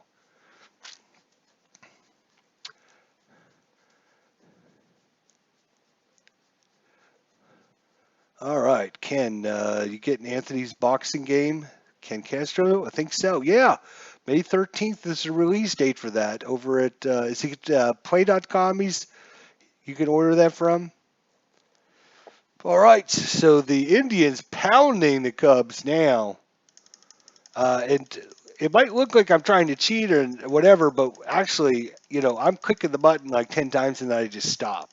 And sometimes it just, they bounce around and sometimes they just land and then that's it, right? So it's not like I'm trying to get a 5-5 or, a 6-6 or anything like that because, they bounce around after I'm done rolling them. So don't think I'm trying to get 5-5s or 6-6s or whatever. All right, Perez is, no, hang on, Chasenhall is up. He walked in the fifth inning. It's his second time up. This is the, 9, 10, 11. This is the 12th batter of the fifth inning for the Indians so far. It's not been a good inning to remember. 6-4. That's a blank. We're going to look at Pedro Strop. Oh, we need to roll for Pedro Strop. So no roll. No roll. We're going to look at the green dice to find out what kind of stuff he's got. Oh, he's at 18. So we're going to be using, he's not having a very good outing, which is not going to help the Cubs. All right, so it was a 64.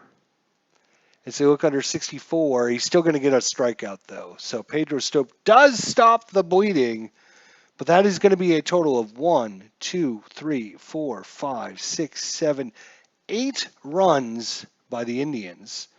And it's going to be 1, 2, 3, 4, 5, 6, 7 hits. There was 1 walk and 1 error.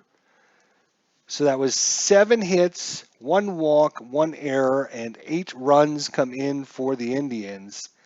And a lot of those were not just singles. There was a double, a double, a double, and a home run. So 4 of the hits were, obviously big hits, not just little ones. Rob, no, not play.com. Play.com has a new website. Anthony is going to sell it through his site. Oh, okay. All right, so Kluber comes out to face off against Addison Russell. It is a 10-5 ball game. Remember, going into this inning, it was 5-2. So even though they scored 8 runs, they're only 5 runs up. It's not like they're blowing this game open because they were 3 runs down. So it's a 10-5 ball game going the top of the 6th. Hopefully we can hold on after that awesome after the 5th inning. I'm trying not to show any bias here. Addison Russell, Corey Kluber, away we go. Top of 6th. That's a 2-3 out plus. So it would have been a double play, but there's no one on, so we don't have to worry about the double play. And we look at the 6 result. It's ground out to short. 6-3 on the putout. That brings up Mr. David Ross dancing with his star phenom. And away we go. And they still bouncing around, and they end up on a 4-6. That's a ballpark. Ah! So we actually got a ballpark chart. So if you look, right? So you actually get this as well, right? You get this as well as the player cards. This is kind of like your lineup sheets. And instead of, you can see the different players and their different positions and all the ratings and ranks and all that stuff. But they also have the ballpark chart down here. So on the ballpark chart, we are going to look at the 20-sider, which happens to be a 19. So we look at the 19, and we got to find out what kind of hitter he is. BR. So he's a BR. So BR, we look at 19 under BR, and it's a hit to center field. Single, he's going to try and stretch it into a double. If the batter's stat line indicates 0 doubles, triples, or home runs, then he does not hit on his chart, blah, blah, blah, blah, blah. Right, so when you're trying to stretch it into trying to stretch a single into a double here, there is obviously a rule for that. I'm trying to remember what the rule was, but since I don't remember it off the top of my head, I did read some of the rules. Just saying. Just read some of them I did.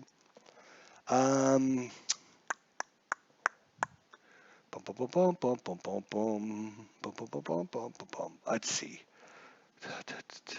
Oh, here it is, right here. All right, stretching a single into a double. On the ballpark card, if the number is a 17, 18, 19, so it was a, what did we say it was? It was a, what do we get? We got a 19, actually. So 19 is, it's going to go to right field.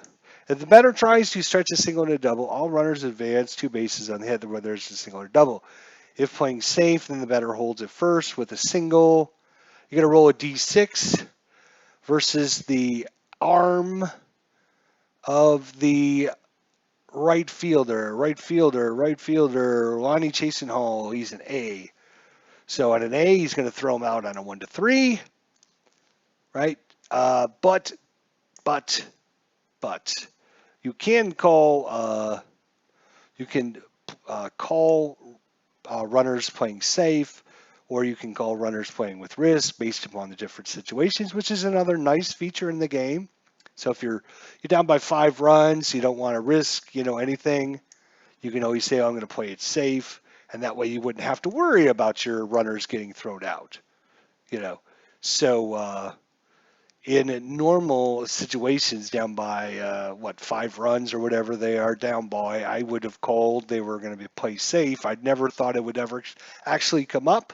So I'm going to give them a single, and we're not going to even try to throw them out, okay? So because they're down by 5 runs, they need the base runners. They can't be taking risks trying to, get extra bases. So they are going to be playing runners safe, all right? All right. So I'm not trying to cheat anybody, just so you know. All right, so we got 1 on, 1 out here, and Dexter Fowler's up. Dexter Fowler's 2 for 3. Nope, he's 1 for 2 with a single, a strikeout, and a walk.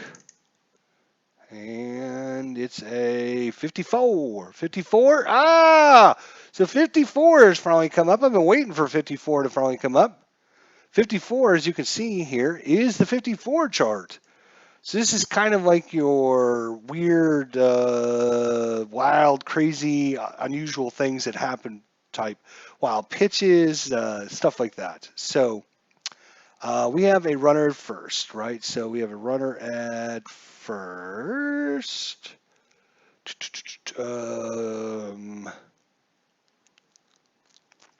Wow. So where is...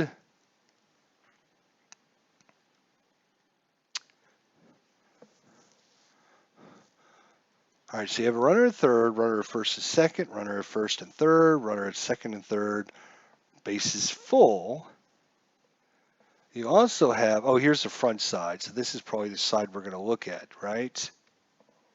So this would be bases empty wild. This is bases empty wilder. And this would be bases empty wildest. Huh. Oh, so if you roll a 7 to 10, you go to the next weirder chart. If you roll a 4 to 8, you go to the weirdest chart, and then you have that. Okay. So we are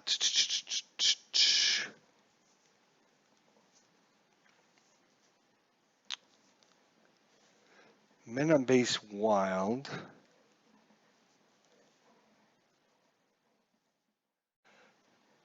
D20 wildest chart. So it looks like with men on base. Okay, so if you have men on base, 1 to 18, we're going to use this. If you roll a 19 or 20, then you're going to use one of those funky wilder charts. You know, one of those crazy little wilder charts things. So in most plays, you're just going to be using this section. So is it a wild pitch or a pass ball? Use only original D20 to determine if it's a wild pitch or pass ball. If the D20 falls within the pitcher's wild pitch rating, then the ball gets by the catcher and the runners advance. Now the scorekeeper must decide if it's a pass ball or a wild pitch. First, you refer to the catcher's pass ball rating, which is found just to the left of the position of the C on the green defensive grid at the bottom of the card and is noted like pass ball 1 to 3. Star. If it falls within the catcher's pass ball range, then it's a pass ball. If the D20 is greater than the pass ball range, it's a wild pitch. E.g., if a wild pitch is 1 to 10 and the pass ball is 1 to 3, then it's a pass ball from 1 to 3 and a wild pitch from 4 to 10, etc. Blah, blah, blah. All right, so we rolled on our, it's a 14 is what we rolled, right? So we're going to, so this die would tell us we're going to look at this. And then we're going to look at this, which is going to tell us what the result is going to be of this mess here. So if we look at the wild pitch rating of Corey Kluber, he's a wild pitch of 1 to 17. The catcher for is going to be Roberto Perez. So he has a pass ball 1 to 2. So on a 1 to 2 to be a pass ball, it would be a 3 to 17 would be a wild pitch. But we rolled an actual 20. So the 20, what happens if it's neither one of them?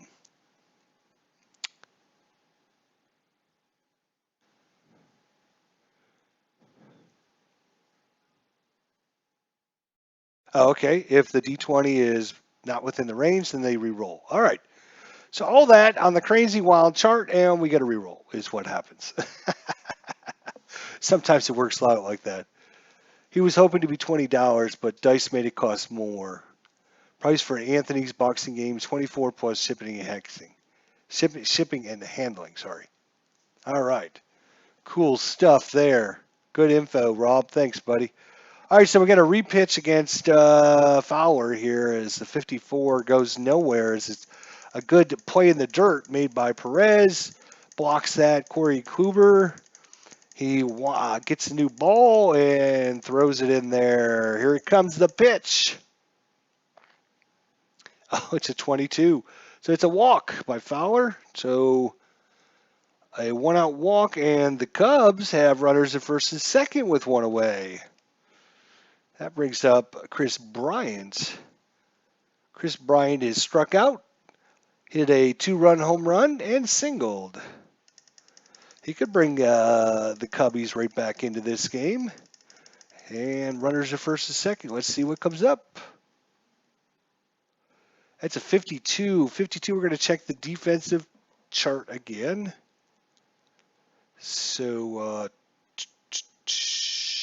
where's that chart? I need to find it first. There's certain charts you use, quite a bit, a lot, or whatever you want to call it. So we're on the 52 chart. I'll bring this over so you can. So we're going to check an error chance again. So we're going to re-roll everything. And here comes the dice. It's a 61, so 61 says we're going to check the shortstop. Shortstop is going to be Lindor. He's got an error of 3. This is a 6, so he has runners on first and second. If the D20 is odd, it's a ground double play. If it's even, it's a fielder choice at second, other moves to third. Okay, so there you go. Tells you right there what happens with the base runners and even. That is super good. All right, so out at second on the 6-4 put out is Fowler. Chris Bryant aboard with the fielder's choice. Moving to third is David Ross. So runners in the corners, 2 away for Anthony Rizzo.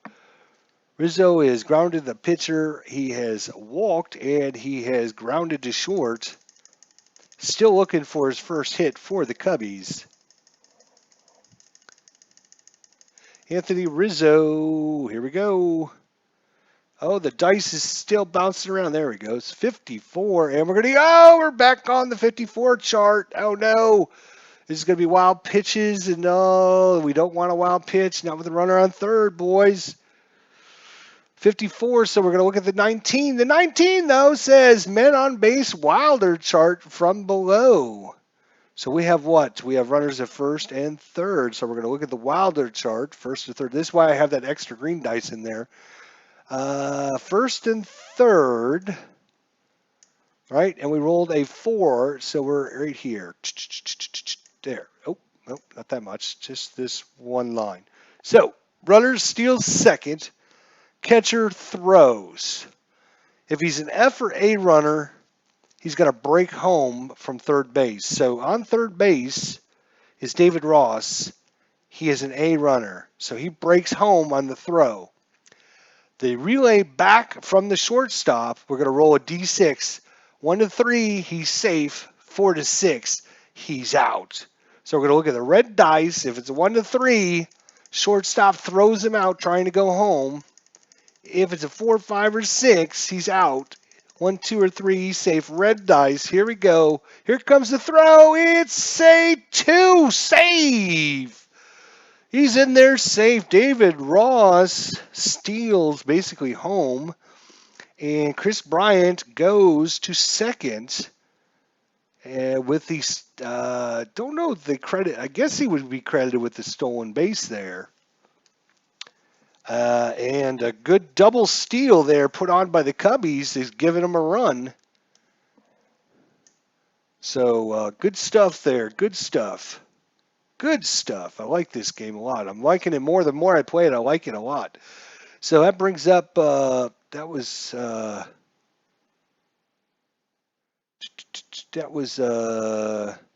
nothing. We still have Rizzo at the plate. Right. He hasn't done anything yet. All that happened is all the base runners are going crazy on base here against Kluber. So runners at second now. Base hit might score him from Rizzo. Kruger, the windup in the pitch. Here it comes. It's a 1-1. That is a walk. So he doesn't like facing off against Rizzo. He just gives him the walk. That puts runners at first and second for Ben Zobrist. Ben Zobrist is 1 for 3. So Corey Kluber, he's settling down. Gets a new baseball, rubs it, and sticks it in his mitt. Here comes the signs from Perez. Looks like it's going to be a fastball on the outside corner. Can he nail it? Let's find out. It is a 32. 32 is a blank. 32 will be an out. So they're going to get out of the inning. And a 4 on the out with runners at first and second will be, let's see what kind of out it was. Runners at first and second. And the out was a 4, so it's ground out to second. It would have been a double play, 4-6-3, but they only need the 4-3. They don't need the rest of it. All right, so that is going to be 1 run for the Cubs. They come a little bit closer. And how many hits? 1? Only 1 hit. They had a hit, a walk, a fielder's choice, the walk, and then that crazy double steal, which is super good. How many baseball games do you know have a double steal built into it? I mean, not a very high chance we got to that, but we did get to it, right? So Pedro Stroop can face off against 6 batters. He's come in. He faced off against 3, so it looks like he can go another inning. We're in the bottom of the 6th inning. It's a 10-6 ball game now. Cleveland ahead, and due up is going to be Roberto Perez. Pedro Stroop trying to settle things down. Again, he is a C column. He's not pitching to his fullest potential out there, but let's see how he does. Oh, it's a 2-2. So 2-2 is a 1-2. It's going to be a walk. It is a 1, so that will be a walk by Stroop or Perez. So Perez takes a walk. Oh, 3-16 would have been a strikeout too. Wow. So really lucky that 1 came up on the dice. So might just be Cleveland's day, All right. So are they going to leave Stroop in to face off against a righty? They will. They got a righty, then a lefty, then a switch hitter. So this might be his last batter with the lefty coming up. All right, so Stroop, he goes into his windup here. And the pitch. It is as soon as they're done bouncing around there. 36 blank, 36 on Stroop, and that's an out G. So the G means whatever the out is, it's a ground out, right? So if we look at like 19, it tells us it's a fly out, but instead it's going to be a ground out. So they tell you if it's an out G, right? So if it's an out G, then all outs are on the out chart are now ground outs. Batter uses out code number 6.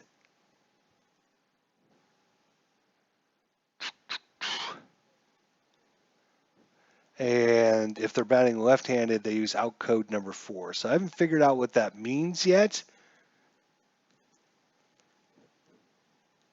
I have no idea what that means yet. Out code 6, out code 4. So we're just, it's not going to matter in this case because we know it's just a ground out. But it might if there was runners on. So I'm going to have to, kind of reread through the rules and try to figure that one out. But with no one on, it's, oh, wait, there is someone on. What am I thinking? Perez is on first, so I do have to figure this shit out. Damn.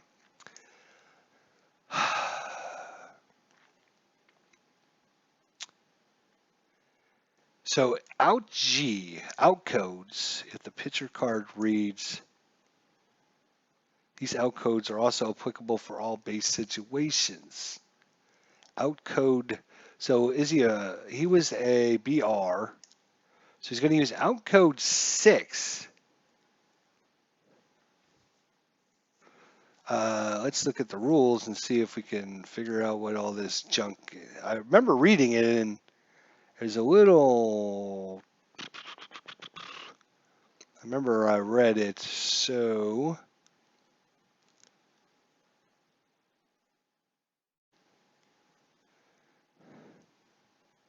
So if it's an out G, then all outs on the out charts are now ground outs. A BR batter uses out code 6 and a BL uses out code 4, but it doesn't tell you what the hell that means.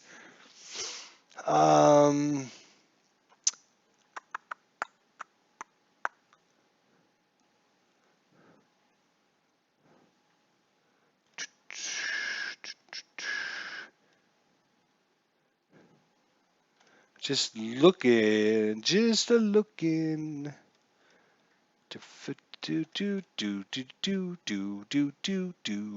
Do.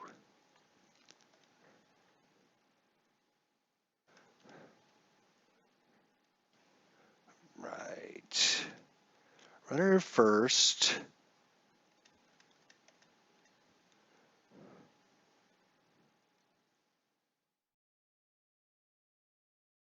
PR uses batter code 6. Out code 6.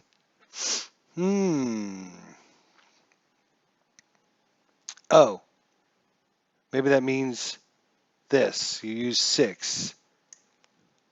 So it's a ground out to short. The white dice is a 1. The white dice is not a 1. Then the runner advances. Otherwise, it's a double play, 6-4-3. There we go.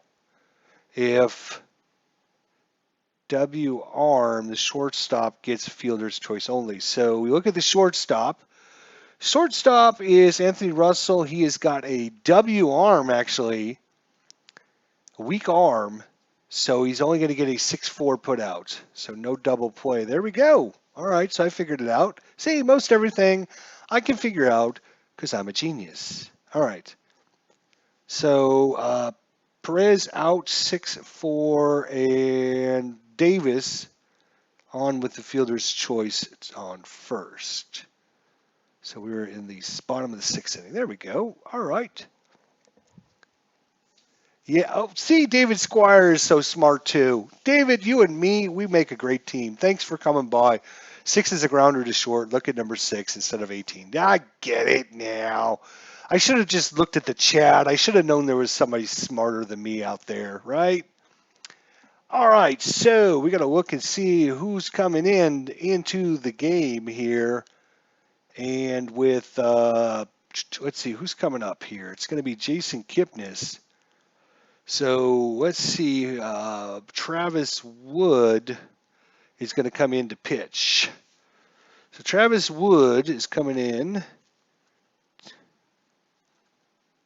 to pitch for the Cubbies. He's coming in the 6th. All right, so runner at first, 1 away for Jason Kipnis. There we go. All right, we're back on track. Thank you. All right, here we go. Jason Kipnis. Oh, it bounces around till it gets to 55, so Kipnis in with a double. Wow. All right, so we have a runner on first. We got to find out, can that runner make it home? So runner on second, hit.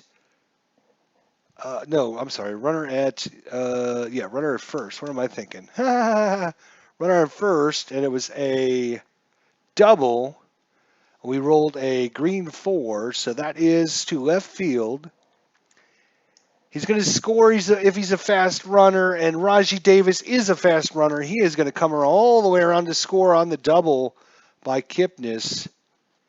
And the Indians get the run back they gave up in the top of the 6th inning. So Kipnis in with the double. That brings up Lindor. Here we go. It's a 44.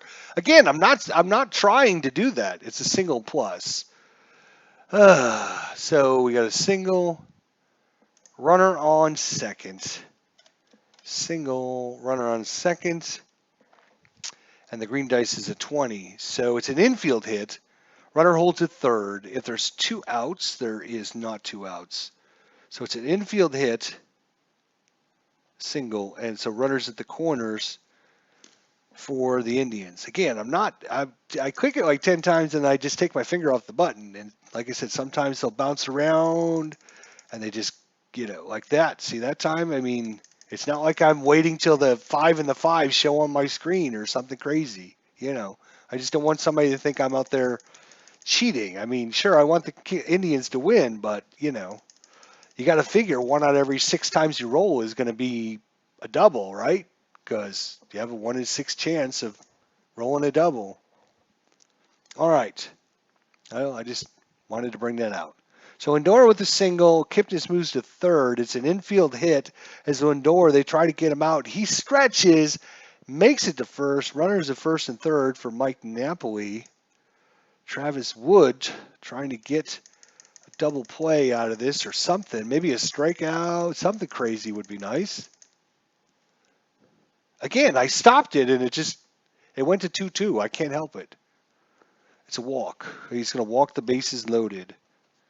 Now, I will print this stuff out at work and I will bring it home and then we could use real dice and stuff. But, so Carlos Santana, bases juiced. bases juice. This could be it for the Cubs if a big hit comes out of Carlos Santana. 3, 2, 1. I will stop clicking at that. It's a 12. It's a 1-2 is a walk. It is a 7, so it's not a walk. It'll be an out. We have got to look at the chart with runners at first and third. Find out what kind of out it is. And we're going to look at the green dice. That is a 17. To fly out to left field, the runner on third will score. Runner at first will hold. If the white dice is a 1, which it's not, S runner holds on third, and runner at first holds. So it's not. So runner from third is going to tag up on the fly to left field. So an F7, and runner comes home. Coming in is Kipnis. So runners, oh, wait a minute. There was bases loaded. Hang on a second. That's right. They were bases loaded, not first and third because of the walk. Let me look at the bases loaded chart. It's probably not going to be much different. Fly out to left fielder. It is. Yes, it actually is. So fly out to left field. Runners hold. Runner on third can run home on a risk. So it went to left field. Left field is left field for the Cubbies. It's going to be Ben Zobrist. He has an S arm, so he is strong. So runner's going to hold actually at third. So he's not coming home. So bases are still loaded. It did actually make a difference. So you guys can see. So it's a fly out. Runner's hold. Runner third can try to go home on a risk. Against an S arm, it's 1-5, he's out. So no chance in risking it that time. All right, I'm really, really liking this game. I'm enjoying it. Hopefully everyone out there is. That's going to bring up Jose Ramirez. Runners, bases still loaded, but now that all-important second out, so the defense can play back and just hope and pray they can get this last out. Santana, or Ramirez, he swings. I stopped it. I swear to God, I stopped it. So 11 is a single and a 1-9, and that will be a single with bases loaded.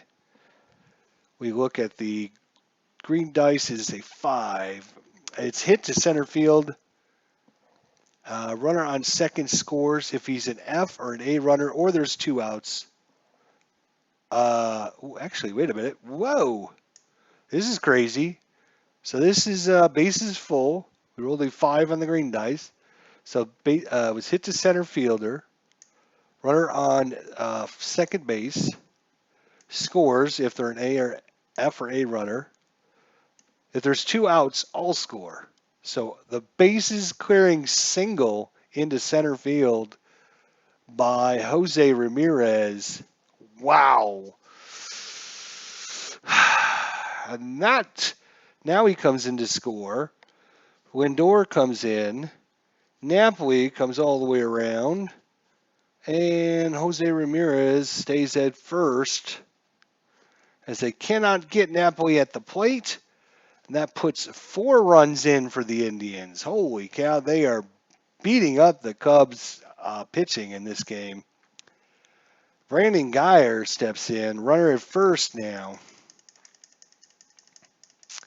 Hang on, no roll.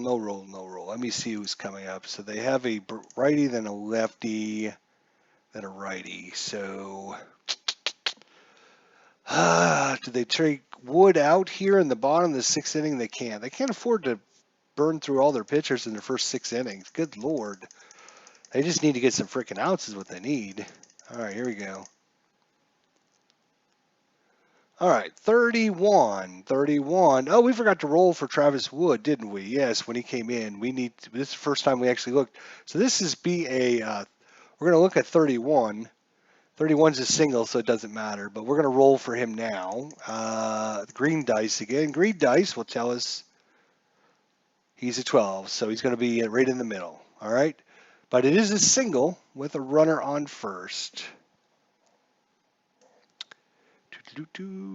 Runner at first. It's a single. And I didn't remember to look at the dice because I'm not that smart, so we're going to have to roll a green dice to tell us what the number was. It was an 11. So he's going to hold it second. There we go. So back-to-back singles by the Indians. Boy, the Indians are hitting the ball well today. Hopefully that will continue. Now, remember when we first started this game, an hour and a half ago or whatever it's been? We started the game off.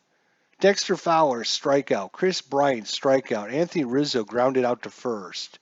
Bottom of the first inning, Rajai Davis, strikeout. Grayson Kipnis, strikeout. Francisco Lindor, ground out.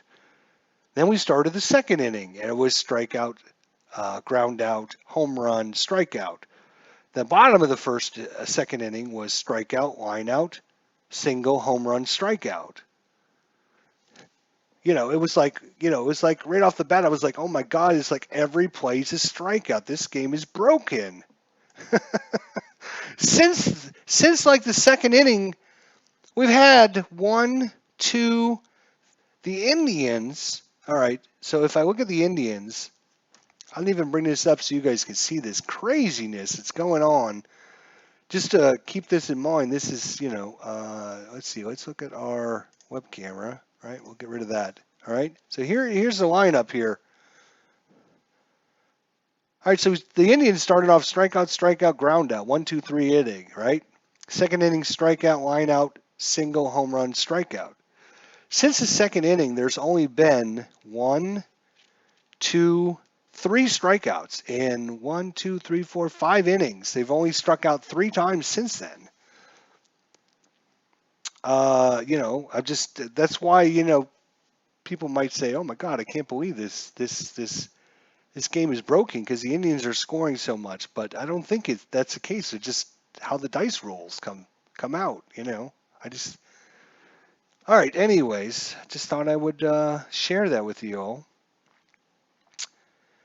So once again, the Indians are going to bring up the 9th man to the plate. Runners at first and second. Lonnie Chasenhall, 9th man up to the plate. There is 2 away. If the Cubs can somehow manage to get an out, that would be awesome.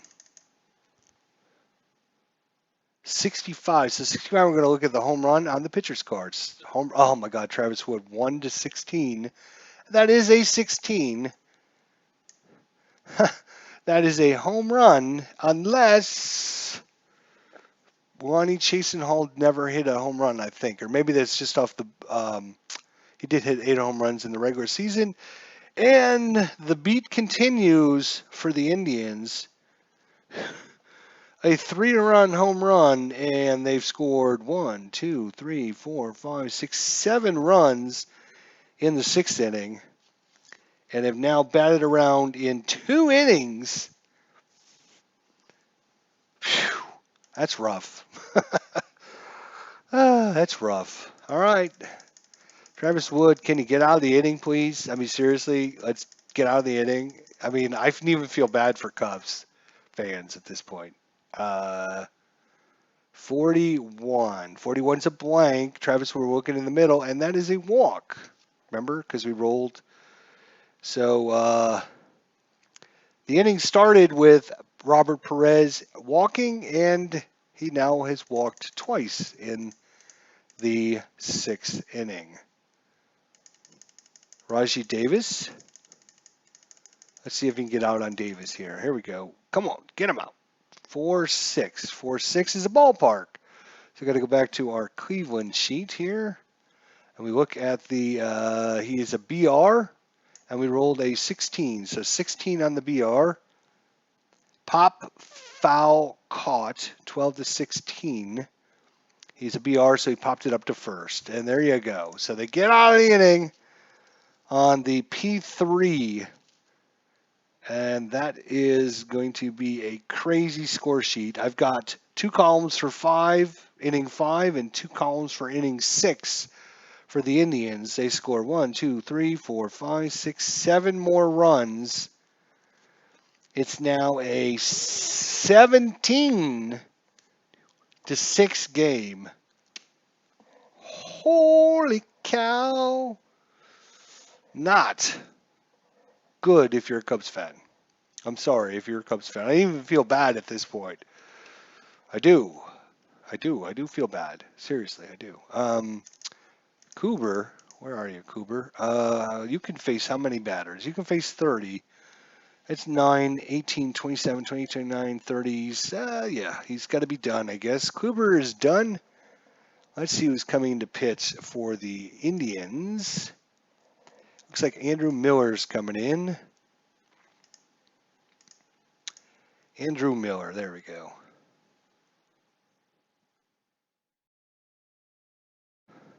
Wow, that's a lot of strikeouts on his card. Holy crap. All right, so we got to roll to see what column he's going to be using. Green dice, 19. Oh, he's having a bad day, too. So Andrew Miller comes in to pitch the 7th.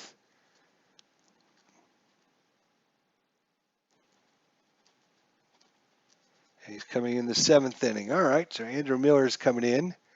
And who's up? It's going to be Schwarber. So Schwarber against Andrew Miller. C. White says, no! Yes, my friends, it is 17. At one point, the Cubs led 5-2. Then the Indians batted around in the 5th inning and scored 8 runs. Then they batted around in the 6th inning and scored 7 runs. It is now 17-6. Schwarber's up. All right, it's a 64. That's a blank. We look at Miller's card. 64 is a strikeout. And even on the C column, he's a C columner. He's having a bad pitching day. So Schwarber out on a strikeout. Javier Baez, and I'm not biased against the Cubs, by the way. I'm a Javier against the Cubs. That's a 2-3. 2-3 is a strikeout. So back-to-back strikeouts. Speaking of not having any strikeouts, all of a sudden we get strikeouts. Kiss Coughlin, 2 triples and a flyout so far in this game. And that is a 6-2 blank. 6-2 is a strikeout. So Andrew Miller comes in, and it's a 1-2-3 inning, and we're done with it in like 10 seconds, right? And now the Cleveland Indians, you just have to get those guys out. And it's not going to be Travis Wood. We know that. His day's done. It's going to be Justin Graham, I think, is going to come in for the Cubbies. So Justin Graham, let's see if he can get somebody out. All right, we're in the bottom of the 7th. Hopefully we'll get this game done. There was some explanations and showing of charts and stuff like that, which is going to slow it down. But I'm going to have the charts printed out for game number 2. We'll have the cards printed out, so I think it'll go a little bit faster. And also, I won't have to explain everything every 2 seconds. So green dice will give us how Gustin Gim is pitching. So green dice, that's a 3. So it's going to be he's pitching. He is having an awesome day. So we're going to use column A. All right, so he's facing off against Jason Kipnis. Jason Kipnis struck out, grounded to the pitcher, hit a double. Then he hit a double in the 5th inning, and now in the 6th inning, he didn't come up. He's the first one in the 7th inning. Oh, it's a 6-6. Oh, you got to be kidding me. That's a home run, Jason Kipnis. Again, I swear to God, I am just clicking it. I'm not even looking at the screen. I'm looking at the chat. You guys might think, oh, he's just waiting till the dice line up. I'm not. I swear to God, I'm not. In fact, I'm going to start counting it down so you guys can see when I stop clicking, okay? Lindor, 3, 2, 1. All right, 6-1. 6-1 is a blank. 6-1 over here is a strikeout. Mike Napoli. I'm actually trying to get. I would actually like the Indians to not hit any more hits, just strike out for the rest of the game because the game will go that much quicker and we'll be done with it, right? Justin Graham against Mike Napoli. 3, 2, 1.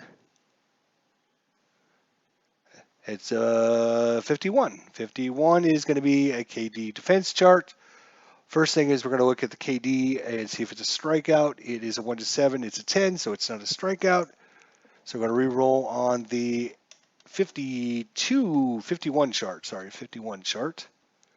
We're going to check for an error on the Cubbies. There's been one error so far. And that is a 64. 64 says the shortstop. It would be a one-base error, and the shortstop for the Cubbies is got an error range of 4. It is a 11, so it's not an error. It will be we have no one on, so it's going to just be a simple what? 6-3 put out. There we go. All right, so 2 away. Carlos Santana. And 3, 2, 1. It still came up 22. I can't help it, guys. I swear, I can't help it. So he's on with a walk. Jose Ramirez, I mean, God, he's got he had 2 doubles in the 5th inning. He's hit a single in the 2nd inning. He's hit a single in the 6th inning. I mean, what else did he want? He's 4 for 4, 2 doubles and 2 singles. Maybe you should just walk him. I don't know. But, all right, 3, 2, 1. 6-2. 6-2 is a blank. 6-2 over here is a strikeout. Yay! And that is the 3rd out. All right. So they only had 1 hit. That hit happened to be a home run, though. So it's now an 18 to 6 ball game. We're in the top of the 8th. All right. Andrew Miller comes out. And he's facing off against Anderson Russell, the 8 hitter. There we go. Andrew Miller, top of 8. 18 to 6 is the ball game. It's a 1-6. So 1-6 is a strikeout. So that is 4 strikeouts in a row for Andrew Miller since he's come into the game. 4 strikeouts in a row. Wow. David Ross. He struck out, hit into a fielder's choice, and singled. 3, 2, 1. Hey, 1-1. They walked him. All right. I'm going to see if we can give the Cubs a couple runs. All right. Extra Fowler's up. All right. 3. Andrew Miller's a C column, too, right? You've got to remember that. 3, 2, 1. That's a 63 blank on this. It's going to be a strikeout. Good Lord. He's had, 6 batters, 5 strikeouts. Not a bad day for Andrew Miller. Chris Bryant is up. We're in the top of the 8th inning. Is 6 runs for the Cubs, 18 runs for the Indians if you're just joining us. And we're going to use our special 54 chart again, it looks like. That is a 13, so we're going to look at that pass ball stuff again, right? Right. So we're going to look at the green dice. It's the pass ball. That Ramirez guy. Nope, the other one. It's going to be Perez. It's pass ball or 1-2. I can quickly see that is going to fall well within his range. So wild pitch would have been a 1-14. 1-2 against is a pass ball. So it's going to be a pass ball, but is there anybody on? There is someone on. No, yes, David Ross is on. He's going to move to second on the pass ball. There we go. All right. So Chris Bryant, they got a re-roll on him. Runner at second now. Chris Bryant 2 away. That's a 52. We're going to check some defensive charts. Right, 52. And we're going to re-roll that on the 52.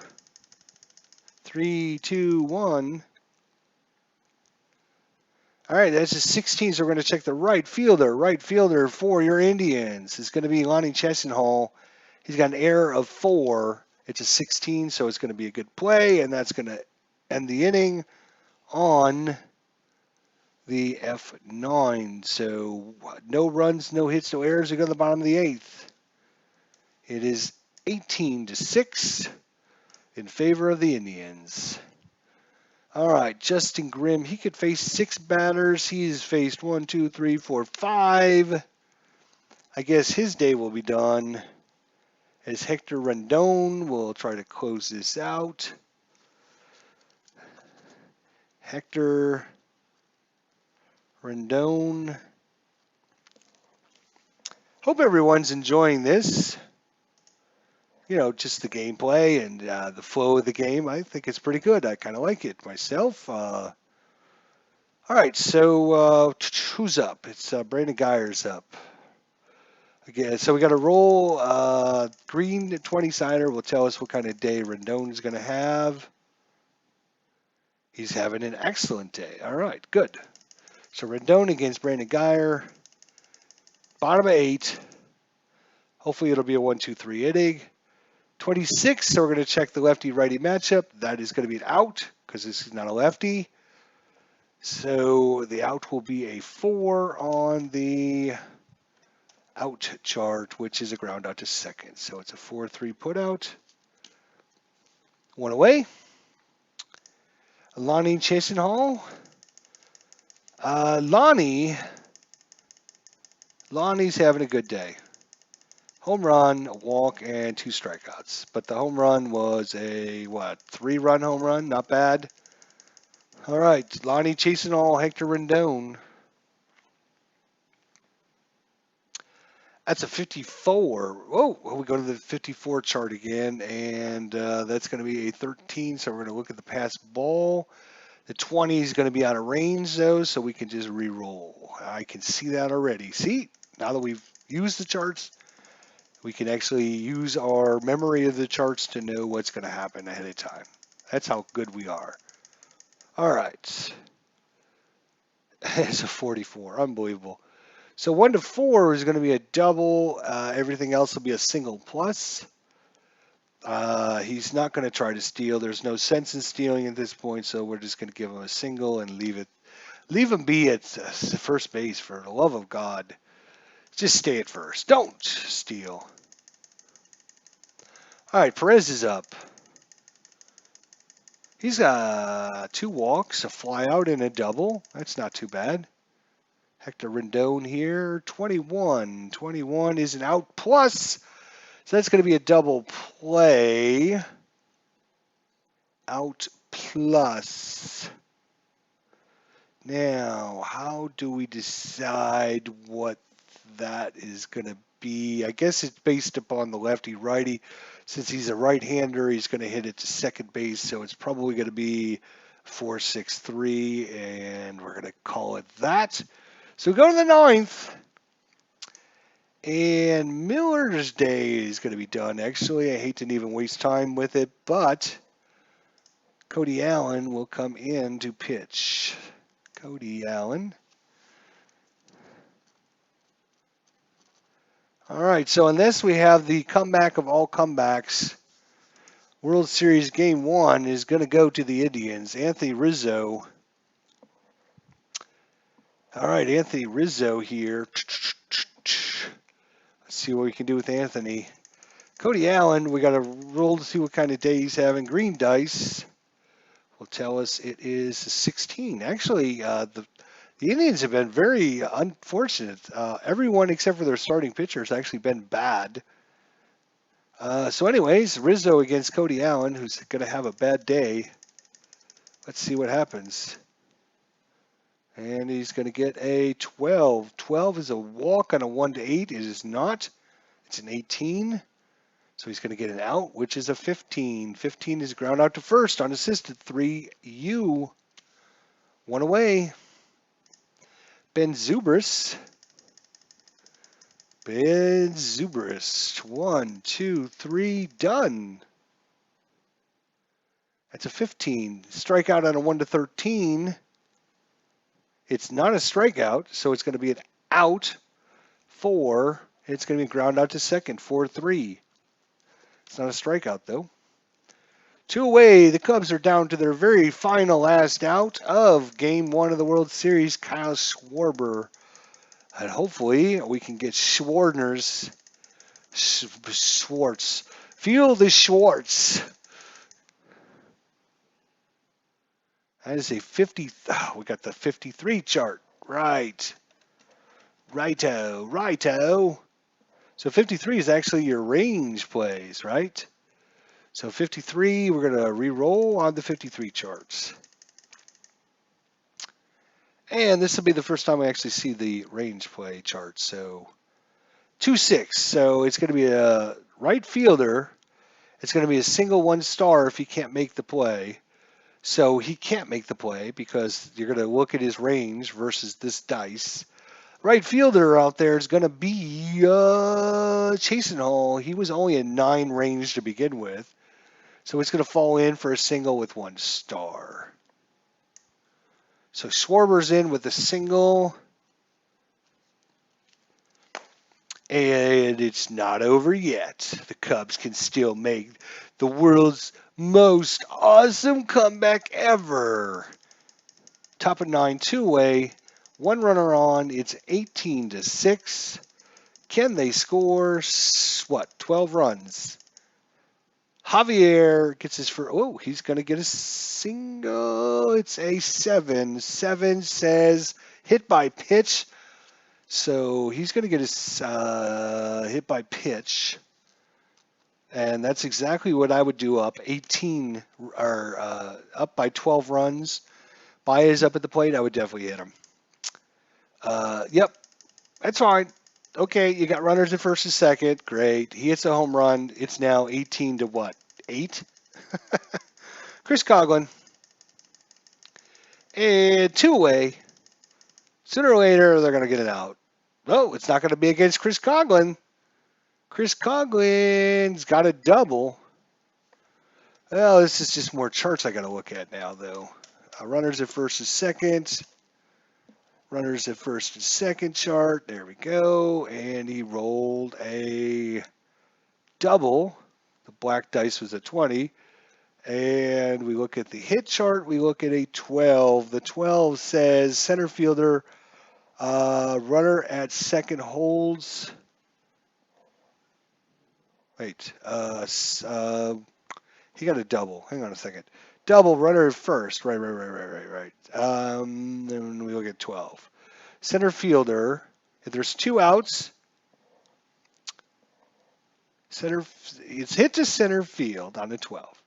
The runner will hold at third. Unless there's 2 outs, then an F runner will score, and that is Baez, and he is going to score. So 2 runs in for the Cubs on the double by Chris Coughlin. So it's now 18-8. And here comes the Cubbies. Addison Russell. You can do it. Actually, no roll. As we're going to be putting in we're going to put a pinch hitter in. Why not? So I do have some extra players that played in this game. Let's take a look at which one of these we might want to use. Who's pitching, a lefty or righty? Rendon is a right-hander, right? No, Allen, right. Allen is a right-hander. So we got Albert Almora.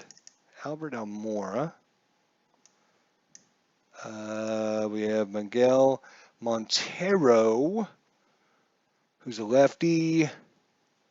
So I got to bring in Miguel Montero here to pinch hit for Addison Russell. Yes, I'm wasting time, I know. But I want to give the Cubs a fair chance to make this comeback. I need to do everything I can for him. So Miguel Montero coming in to pinch hit. He is a left-hander against Cody Allen, the right-hander, so he will get a single on a 25 or 26. 3, 2, 1. Here's a 42. 42 is a blank. We look at Cody Allen. 42 is a walk. And it's not over. So we got runners at first and second now. 2 runs already in. That brings up David Ross. No, I'm sorry. That brings up, Montero. We can move you out of the way. Just slide you over here. That's fine. So that brings up David Ross. We could put another pinch hitter in.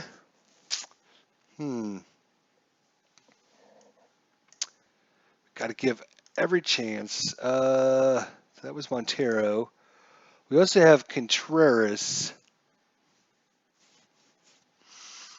He did bet better than Ross. So Wilson Contreras will come in, and in case the Cubs do come all the way back, he will take over for Ross as catcher.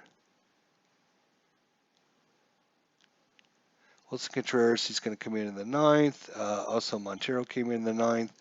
All right, so let's see if Contreras can keep things rolling. Runners at first, second. Cody Allen just waiting for a third out to happen. Someday today would be nice.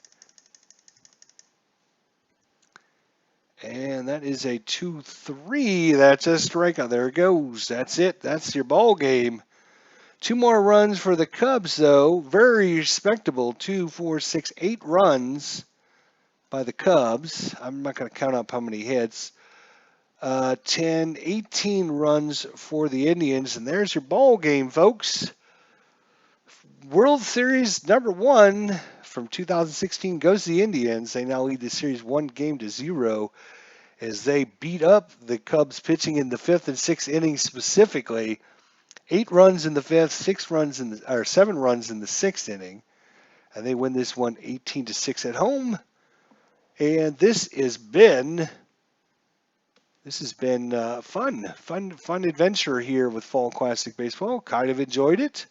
Enjoyed my time. If you guys are new to this system, let me know what you think of it.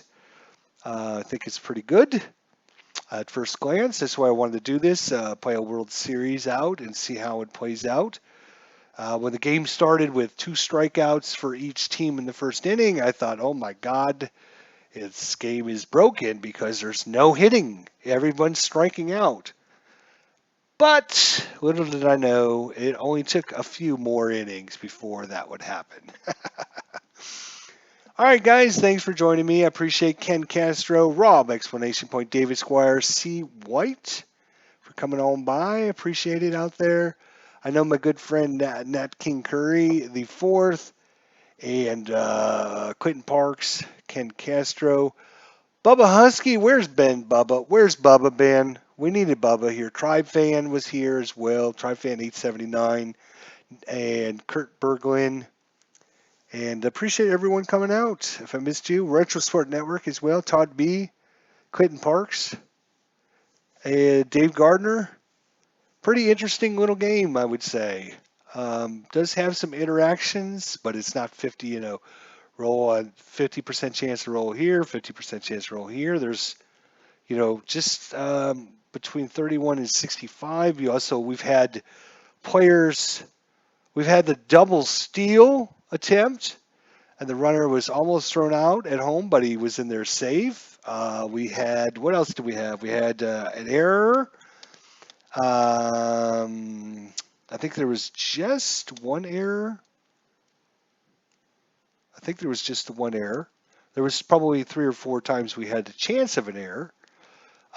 We had the 154 weird play. Well, what was that play? What was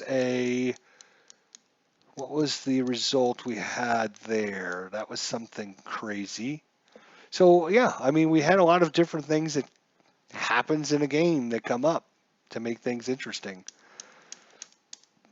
Yeah, guys, let me know what you think. I'm always interested to maybe try doing different things. If you come across something, think I might like it, let me know. But I think we're going to try a World Series replay here in Fall Classic and give us a good chance at maybe trying this game out and then seeing if it's something we might want to purchase later on. If you guys have any thoughts about it, let me know. Otherwise, we'll see everyone later. Dave Garner, my friend, have a great night. We'll see everyone very, very soon. Take care, guys. Thanks for watching.